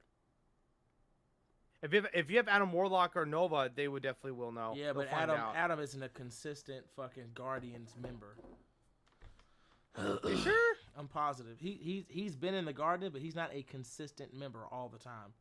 I know Richard is. Richard is. So Richard, he has cosmic awareness, right, from the world mind. That's cool. Cool. I got cosmic awareness too, and I can blink. Next. What do you mean blink? Have you played Destiny? Yeah, I have. It's been a while though. Blinking is teleportation. Yeah, but okay, but that shit's not like. You can't consistently just do it, right? Yep. I thought it's just an ability, like you just click it. You just jump, it's like to blink. So you go click, blink, click, blink, click, blink, click, blink. So if you try to come at which class is that? That's not the Warlock, because I was usually Warlock. Yeah, Warlock can blink. I believe. I think Warlock Titans can blink. I know Titans can't. Yeah, I don't think Titans can blink, but I think whatchamacallit, Hunters can blink also. See, I thought it was just a Hunter thing. No.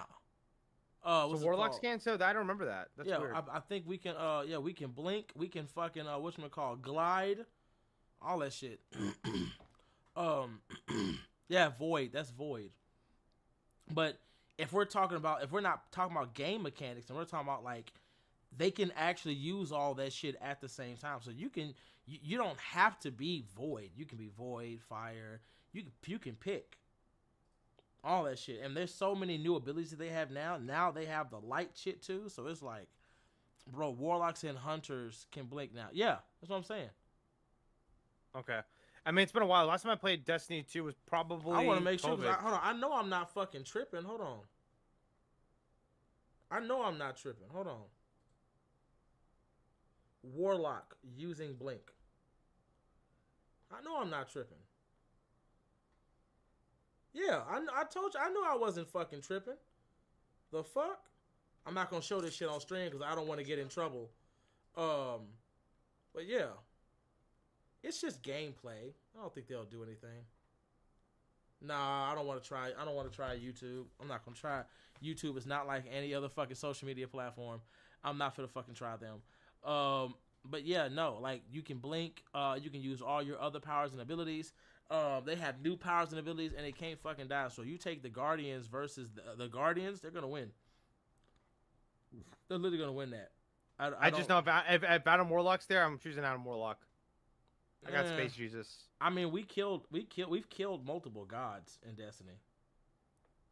Yeah, as a group, we still did it. Yeah, I mean that's fair, but not Hold on. by yourself. He said, as a group. we still fucking did it. We still technically a lot of those killings was us, not a fire team. A lot of that shit was Guardian. You have to go stop her. I will, bitch. Like a lot of that shit was us unless you're doing a fucking raid. Y'all see how each other casually throw that shit in? As a group. Give a fuck. I'm sticking I'm sticking with my Guardians. I'm gonna tell you right now, I think Cade 6 could fuck up the Guardians. Maybe not Adam, but I think Cade 6 could fuck them Guardians up. Okay, hold on. Are you gonna give? Is Groot still Groot space? I don't give a fuck what Groot space is. When I go fire for your ass and I hit you with them fucking hollow points, I don't want to hear it. I got one bullet for all of y'all. All y'all dying. All y'all dying. Bitch. Bow, bow, bow, bow, bow. Dead. I'm Next. sorry. Give me Star-Lord with his alt saying legendary. That's cool. Legend, bitch. Oh, that's all you're gonna hear. Legend, oh, and it's like that's what I thought, bitch. Now what? Now what? Oh, get. Ooh, like Cade 6 is still the greatest Guardian to ever exist. I don't care what nobody says. When the first opening scene of Cade literally flying down, riding that big hunk of metal all the way down to the bottom and getting up and getting to work. Oh, I was done. I was like, get it, Cade, and then coming back from the dead, get it, Cade. No other Guardian is more legendary. Let me see. Vegeta versus Black Adam. Vegeta. Sorry. Have a good day. Really? Have a good day. How would he win? Well, I don't watch Dragon Ball. I'm just curious because usually, from my knowledge, it's just a lot of people pick the DC characters, but I don't watch Dragon Ball, so I have always known that Vegeta gets his ass beat a lot. Yeah, he does, but nah, I like Black Adam's strong. He really is. I personally have never seen him kill a planet. I'm not saying that he can't. I'm just saying I haven't seen it. But as for his speed, he is fast. But when it comes to Black Adam and it comes to Shazam, they don't get as much love as they need when it comes to Clark Kent. Like Clark could just slaughter them if he really I think wanted the Kryptonians, all the Kryptonians get a lot of love. Yeah, if we talking about speed wise and power wise, I think Vegeta would whoop his ass. I'm gonna go with Vegeta. I'm not giving that to Black Adam. I'm just not. Like one of the reasons why Goku loses to Superman all the time is because Goku can't breathe in space. That's really all it is. That's really all it fucking is. But if we're looking at combat speed and shit like that, Vegeta's got better consistent feats. I'm going to go with Vegeta on that one. Clark has better strength feats and super speed, so I would give that to Clark. But for Black Adam, I wouldn't give it to Black Adam. That's just me. I just wouldn't do it. Labu from Record of Rag. Oh, okay. Versus Captain America. I don't remember him. Hold on a second. Look it up. No, I am right now.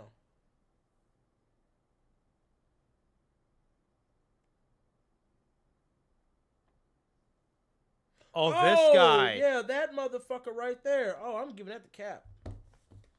Cap got that. I remember his big spear chunking ass. I'm giving that shit to Cap. I'm sorry. I'm giving that shit to Cap. Record of Ragnarok fails when it comes to like feats of strength, speed, and agility because of the fact that the way that they have that shit written and the way they have that shit, like it's more entertaining in the manga than it is in the fucking show. Because in the show, it's like watching Dragon Ball Z from the fucking 90s. Every time, like most of that shit is dialogue. Most of that shit, it's like it's a lot of moves and story and it's just not no. Like it's cool, but that him fighting Thor that could have been better. And I have the manga for that. I do.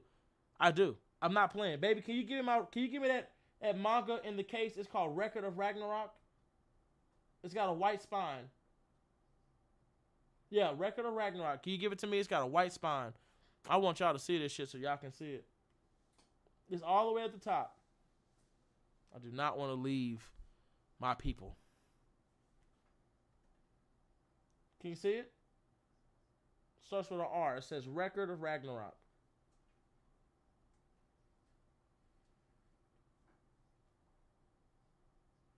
Thank you.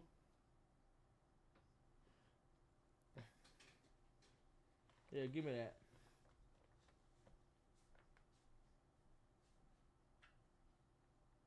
See? So y'all know I'm not playing. Ooh. Yeah, I have that. I have that. It's cool. Like it's just speed wise and that motherfucking shield. I can't give it to him. I can't give that to him. I'm giving that. I gotta give that to Cap. That's just me. That's just me, and it's just because of the shield, just because of everything the shield's been able to do. How you feel when writers self-insert themselves in the characters they write, and you think fans can write better? No, I don't think fans can write better. Not all fans. As a writer myself, writing is hard. It's not easy. It takes a lot of time and dedication, and you will be sitting there like redoing a lot of your work because you make a lot of mistakes. So I would never say that. Do I like that they insert themselves in the characters? I wish that you wouldn't do that for characters that have already been established and not created by you. You could do that with characters that you create. I'm not okay with you doing that with characters that you did not create, inserting yourself into that character. I don't like that. But no, I don't think fans can write better than writers. And for the most part, you can't make that boast. You just can't. You literally Like, cannot. think about this. Imagine being a Spider-Man writer. That is probably the toughest job. Like Joe Kelly right now, I feel bad for him because it's like he's got a tough job, dude. Like the Spider-Man fans are relentless, dude. It's not even just that. I'm gonna speak for myself. When my wife started drawing for comics, there was a huge learning curve she had to kind of, go through, right? And the art was cool, but it wasn't the best. But my writing and her art was good enough to the point where we've sold tens and thousands of copies. Flame has made past $200,000 in sales. That's good. Good And shit. I'm still making sales even without talking about my projects. So it's like, as a writer, I know how hard it is to write. I know what it takes to write. It's not easy, and it's not meant to be easy. It's like the ultimate goal. So it is what it is. But that's how I feel about that. Okay, guys, here's the cutoff.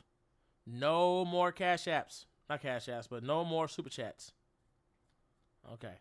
Because Phil needs to get some sleep.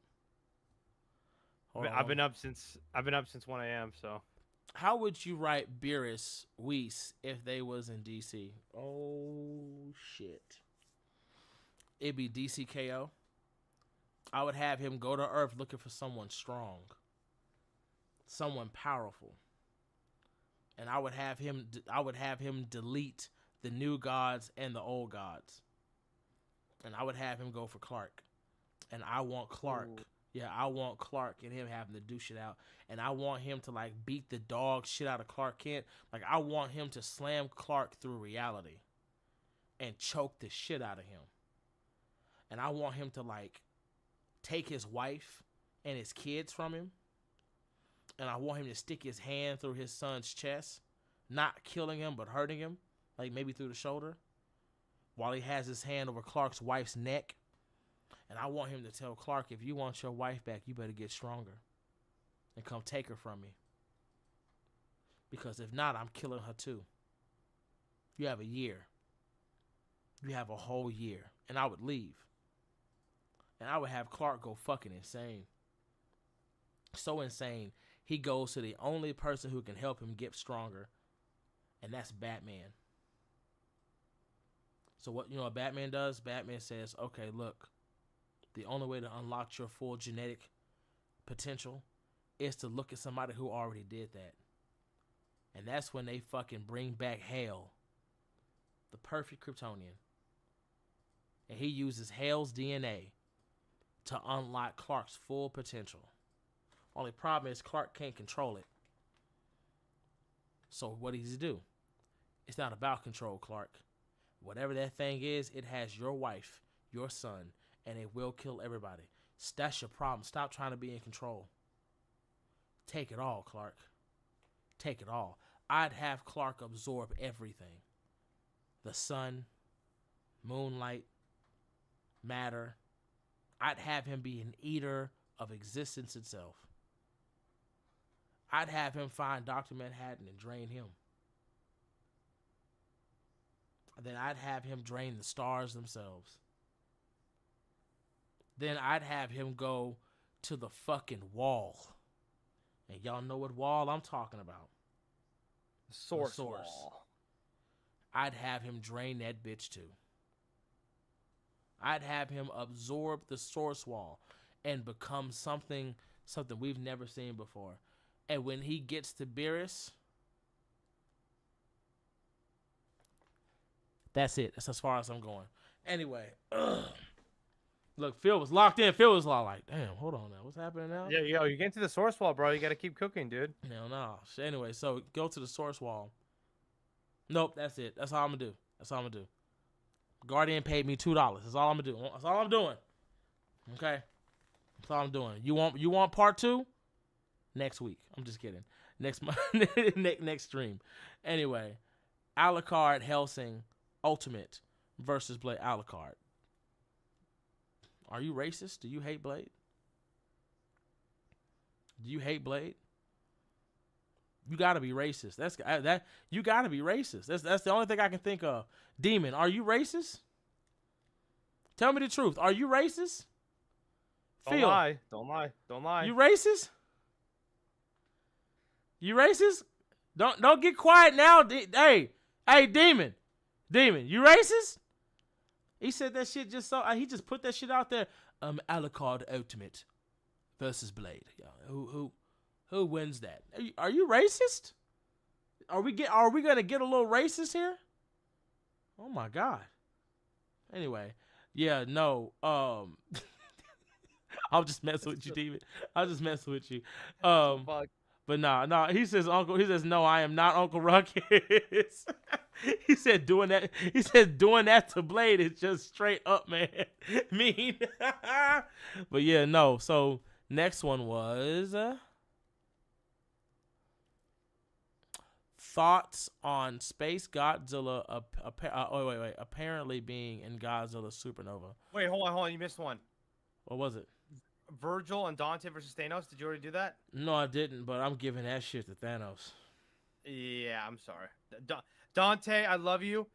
You can go boom, boom, boom, boom with all your pistols all you want. Thanos is going to choke slam you and be like, bitch, shut up. Shut your mouth, and then you're done. I'm sorry. That's the saddest part. I love Dante. Devil May Cry. I played the first one. I had played them all.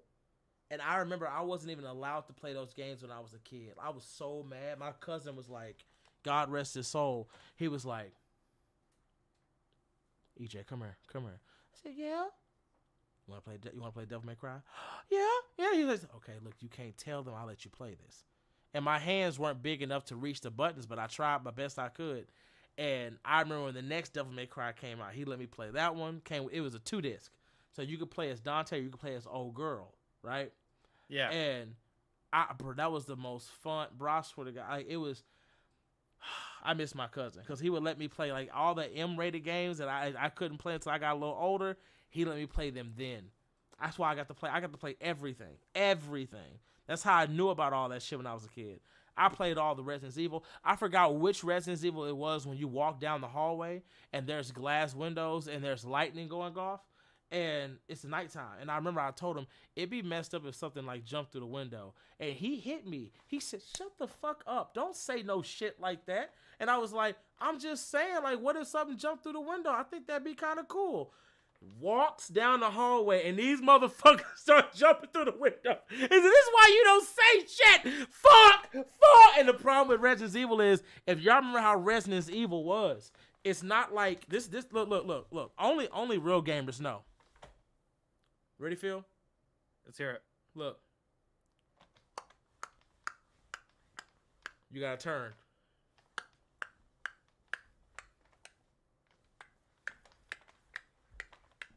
Some old Resident Evil games. Remember those old ones? Here you go.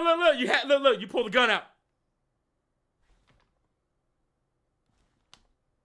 No, you go into another room and then they don't follow you and shit. They don't follow you. Just like. Bro, those old games were wild, bro.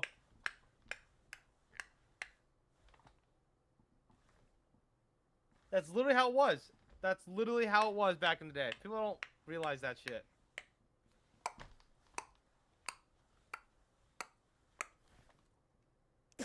somebody watching this shit getting PTSD. Damn. Damn. Like, hey, no. Those do you remember Shadow of Colossus? Yeah, boy. Oh my god. And the fucking horse start coming. Like, yeah, bring your fucking. Do you remember you used to have to climb and you have like your grip strength? Yeah. And you used to go like this. Shadow of Colossus is the oldest Dark Soul game you can think of, and it's the only one that you had to really be good to beat. No, hold on. That game was scary, bro. No, like it was. Do you remember the water creature with electricity? Oh my god, I'm scared of that shit still to this day. But that's what I'm saying. Like back in when that game came out, you didn't get special power ups. You didn't get weapons. None. You got a sword, a bow and arrow, and a horse. That's all you got. You didn't get shit else. Every time you beat a Colossus, did you gain a new power and ability? Fuck no. Did you get stronger? No. Sometimes you'll get extra grip strength and health, but not necessarily. I mean, that's it. But that's all. You ain't getting shit else. And I remember that shit was so bad. We used to have like meetings about that game. Like So what did you learn? What did you learn? Okay, so it flies around, and when it flies around, you got to get on top. I found 2 of the access points. One was on his fucking back. Okay, but when he turns, you fall off. It's got to be somewhere that we can grab and hold on to. That's the problem, bro. It's like if you let go at the wrong time, if you fly off that bitch, like damn. So that's what I'm saying. So it's like when you're sitting there playing, like we were playing that game, you had to be fucking good. Like that was the best part about video games. Where like back then, you had to meet up at a card shop or a fucking arcade, and you had to discuss levels in that game. Like I remember a game that I had. It was my first gaming discussion, my first one, and it was what's it called? Shinobi. If you ever played Shinobi for PS2, so there is a fucking level. The first when he fights his brother, the first one he fights his brother. His brother is so hard to fucking beat, specifically if you're a new gamer, right? You never played the game before. So what we found out was that if you stay to like the edge of the building and he gets ready to walk and dash, if you jump, he falls off and then he comes back, but he loses health every time he does it. You just have to lead him to that and he'll kill him. He'll basically take himself out. And I remember IGN and G4 had it on their segment next. And it was like, oh my God, so gamers found a way to beat him. All you got to do, guys, is blah, blah. I was like, yeah, bitch, we just talked about it. Okay. So it's like, we used to discuss games in a way that we don't discuss games now. Now, every time you discuss games or comics or movies, it's this game sucks. So it's like, what the fuck? Bro said they're too young, King. They are too young. They wouldn't know. Like, arcades were the place to be. Arcades is where it was, bro. Well, I don't even know this. There's an arcade by one of my comic book stores. There's also a big one in Louisville. Yeah. There's another one. Do you see that one? Yeah, that's what I think it's Louisville or Arlington. It's whatever. But they have a huge arcade. I'm actually going there in the next couple days because they have pinballs and shit. Yeah, so and that was the best day because like every pizza shop had a fucking arcade, every mall had an arcade, but the bigger arcades were the best, and it was always cool because it was like. It was just a room full of fucking games, and you just go in there, get your quarters, you play, get yourself like. I mean, let me explain to y'all the bread and butter as a kid growing up. It was nachos with chili cheese sauce, French fries and burgers, and a slice of pizza. If you didn't have no money, you got a slice of pizza. When you had a little bit more money, you got yourself some nachos, some chili cheese dip. You know what I'm saying? It was some meat in it. If you had more money, you had a little something, burger and fries, bitch. Burger and fries. But that's what I'm saying. Like, hey, I'm over here reminiscing about the 90s, man. Like the 80s to the 90s, nothing was better, man. Nothing was better. Everybody had a Game Boy or a Game Boy Advance. I would say the 2000s was like that up until 2009. Yeah, up until 2009. But like that's like early 2000s. But like the 90s, man, 90s on up. Cause I graduated 2010, but 90s on up, bro, that was the shit. Like there were arcades everywhere, and I loved it. If your grandmother went to a fucking store, or she was in the mall shopping for some shit, boy, we used to. Can we go to the arcade? How much money do you need? Give me like. Can I get $10 for what? Quarters? Hell yeah! fine. Look, here's 20. That should be enough to get you something to eat and go play your games. And I'm not kidding. We would sit there and we would just play. Bro, we would play that shit all day. We didn't give a fuck what she was doing. We would get mad that she would tear us away from the fucking systems. I tell you what was funny though, Phil. I bet you didn't know this. If you lived in certain neighborhoods, right? And I'm not. Look, I come from a very wealthy neighborhood. So if you lived in certain neighborhoods, your school was actually giving PlayStations away as a way for testing. Did you know that? My schools never did that. So what they did is that's how I got my first PlayStation. So they gave us the PlayStation, and they gave you a disc. You had a disc for fun after you did your homework, and you had a disc that was for like work. So they gave you a memory card. You put the memory card in the PlayStation. I'm not kidding. Y'all can go look this up. Put the memory card inside the PlayStation. While you're playing your game, it tracks it literally tracks your record, everything you got, your saved data, all that shit. But it was all like mathematics, reading comprehension, all that shit. Like the only way you could beat the game was that you actually had to read, you had to know math, but it was fun as fuck. Like I'm not kidding. Like it was one game that you play. You had the box, and it was. I'm not kidding. I swear to God, it was math. Like before, the only way you could take a punch is if you knew the right. Like it would start off small. 1 + 1 is 2. Bam, bam. 2 + 2 is 4. Bam, bam. 4 + 4 is 8. Bam, bam, bam. Like he's just working them, and it keeps going higher. And if you can't get the right answer, you would get your ass pieced the fuck up. 16 times 12. Oh shit. Take it too long. Bow, bow, bow. Like god damn it. Like you actually had to. I'm not kidding. You had to do that. Then it was typing games they had that you plug in, and you had to actually type. And the faster that you typed the words, the more the character raced and did shit. So it was a lot of games they did when they did that. So like when we every week we took our systems and we gave it to them. They took our memory cards and they would grade you and let you know how well you did and shit like that. And my grandmother was all like, "You like that PlayStation?" I said, "Yeah, this thing better. This is better than Nintendo." She's like, "Really?" She said, "You want one?" I said, "Yeah, I want one." She goes, "Okay, I'll get it for you." First game I got was Tekken. You couldn't peel me off that bitch. Boy, I had Tekken, Jak and Daxter. Phil, I was playing Jak and Daxter last night. Crash Bandicoot. Bro, Spyro. I was not a Crash Bandicoot fan, man. I could not. I hated that game. I fucking hated Crash. I'm sorry. You didn't play the racing one? I did, but I fucking hated him as a character. When I played Jak and Daxter, that was my game. But Crash Bandicoot, I fucking hated him.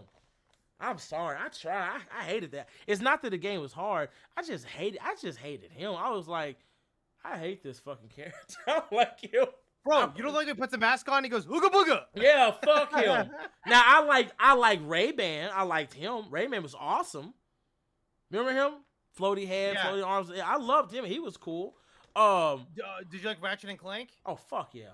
Ratchet and Clank was the first game you could play where everything was destroyable.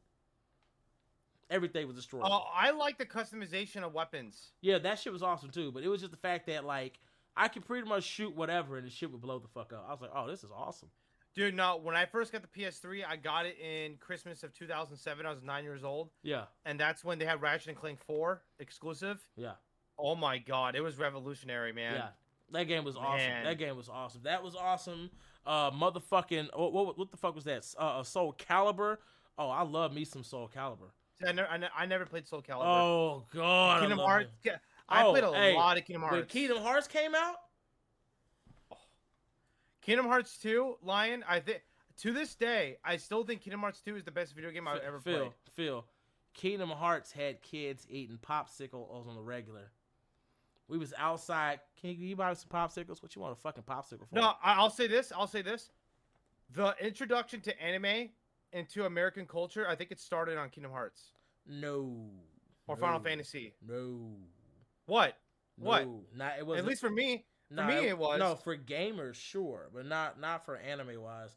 Like the introduction to anime was some shit to where it's like everybody loved Dragon Ball Z and other little anime shows. And I never gave a shit about that until I played Kingdom Hearts as a kid, and then that's when I got into anime. But that's what I'm saying. It wasn't that. It was really Toonami. Toonami is what really like.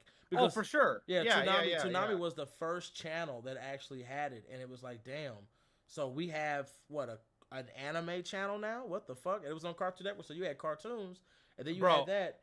I remember at 4 a.m. I used to wake up in the middle of the night, watching Inuyasha. That shit used to scare me. But they also were the first, like, Toonami was the first, like, AMV. Like, they created some of the greatest fucking anime mashup, like fucking clips you'd ever seen in your life. Bleach, Dragon Ball, bro, like, Inuyasha.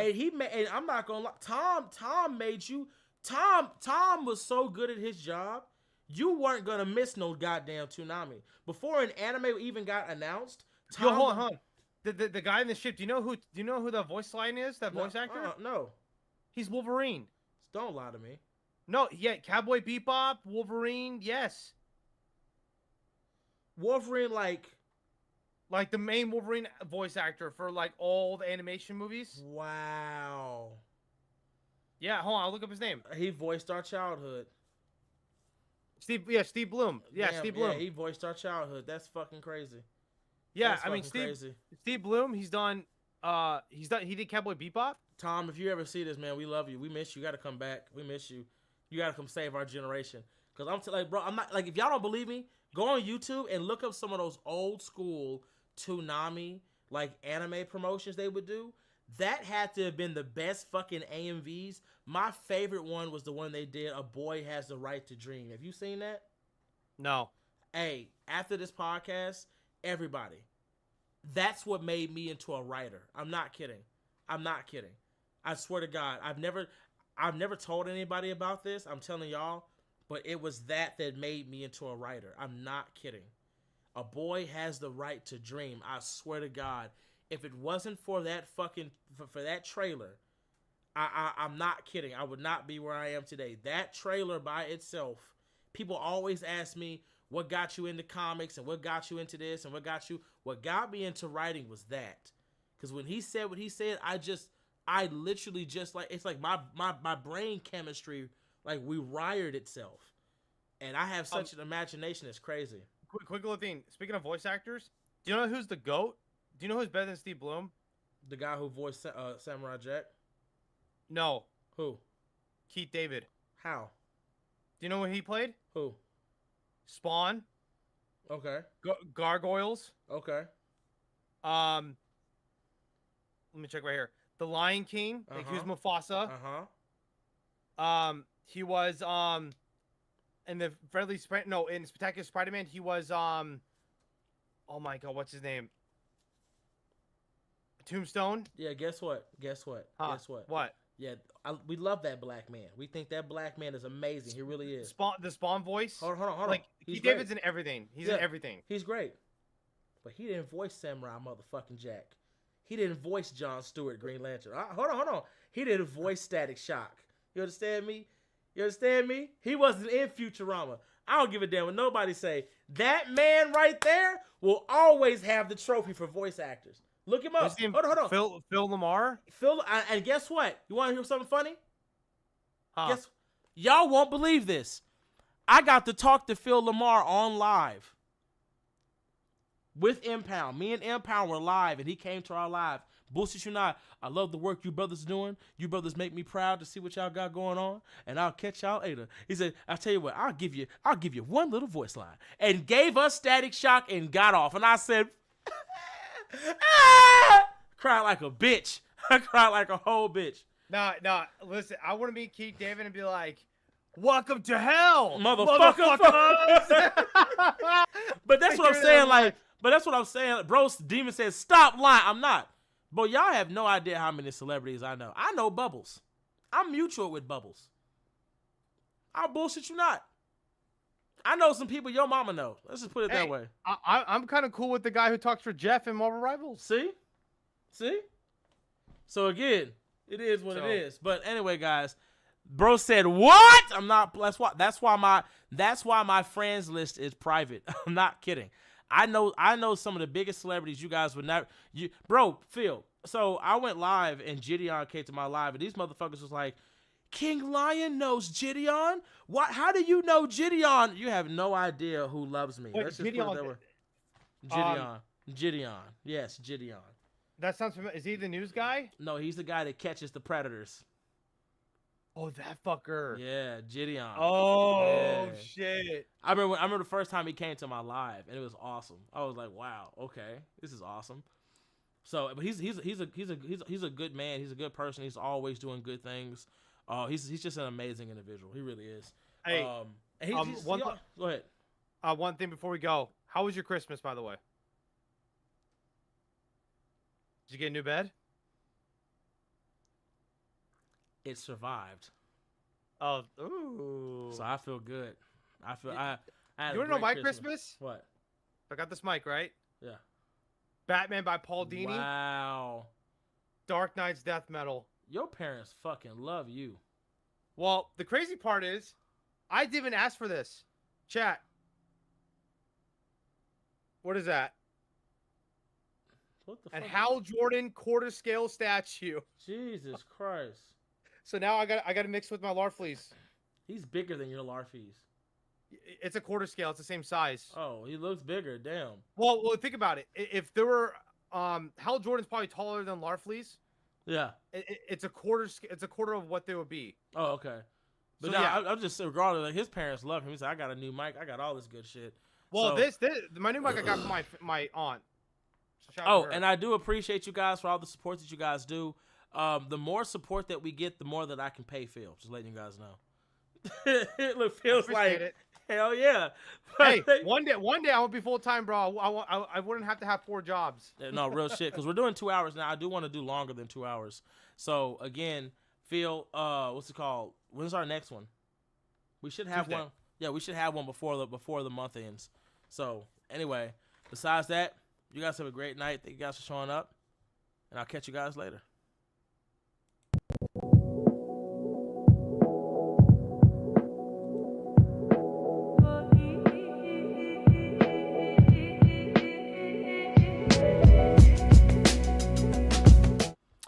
Uh-oh. Hold on. Thank y'all. We got 2 reminiscing, and I almost forgot. T had a question. And T asked us, how did we feel about the Space Godzilla announcement? Now, I was about to answer that, but Phil's white ass interrupted me. So T, that's not on me. That's on Phil. That's on Phil. He did it. Anyway. How do you feel about that? I mean, hell, I love Godzilla. I love the old Godzilla films from the 70s and 80s. That's what I grew up on. Like my dad was a G, bro. He actually recorded that shit on DVR and put it on VHS tape for 8 hours. Oh, hell yeah. Nah, he's definitely a fucking G. He's definitely like on the week my parents used to work a lot, bro. They work 7 days a week. So on the weekends I used to go to my grandma's house. And I would just put a VHS tape in, drink my chocolate milk, and just fucking watch Godzilla all day. And so, like, I watched all the King Ghidorahs, the Mothras, Rodans, all that shit. So Space Godzilla is fucking cool. I love the video game. I think it was called Destroy All Monsters. Godzilla. Okay, yeah, Space Godzilla is cool as hell. He's cool. I'm really excited. I hope they do a Mecha Godzilla, like or Mecha Space Godzilla, wherever that one was, the 3-headed Godzilla thing. Yeah. But yeah, I mean, that's cool shit. I'm glad. I'm surprised it's taking this long. So Space Godzilla is cool shit. So I'm gonna say it like this: Space Godzilla is my favorite Godzilla monster. I've never told anybody this. So badass. But I hate Godzilla. I love his old movies. I love him, but I hate him because he has plot armor. But I hate Godzilla. I think Godzilla's cool. I think he's great, but I fucking hate him with a passion. And I remember the first time I saw Space Godzilla beat his ass. Y'all can go look this shit up. Phil. Yeah. Space Godzilla beats the shit out of him, right? Godzilla is laying on the ground. Just hurt. So Space Godzilla picks him up, levitates him into the air, moves him around like this. Yep. And then throws his ass to a fucking building. Like, ah! Just start beating his ass. No.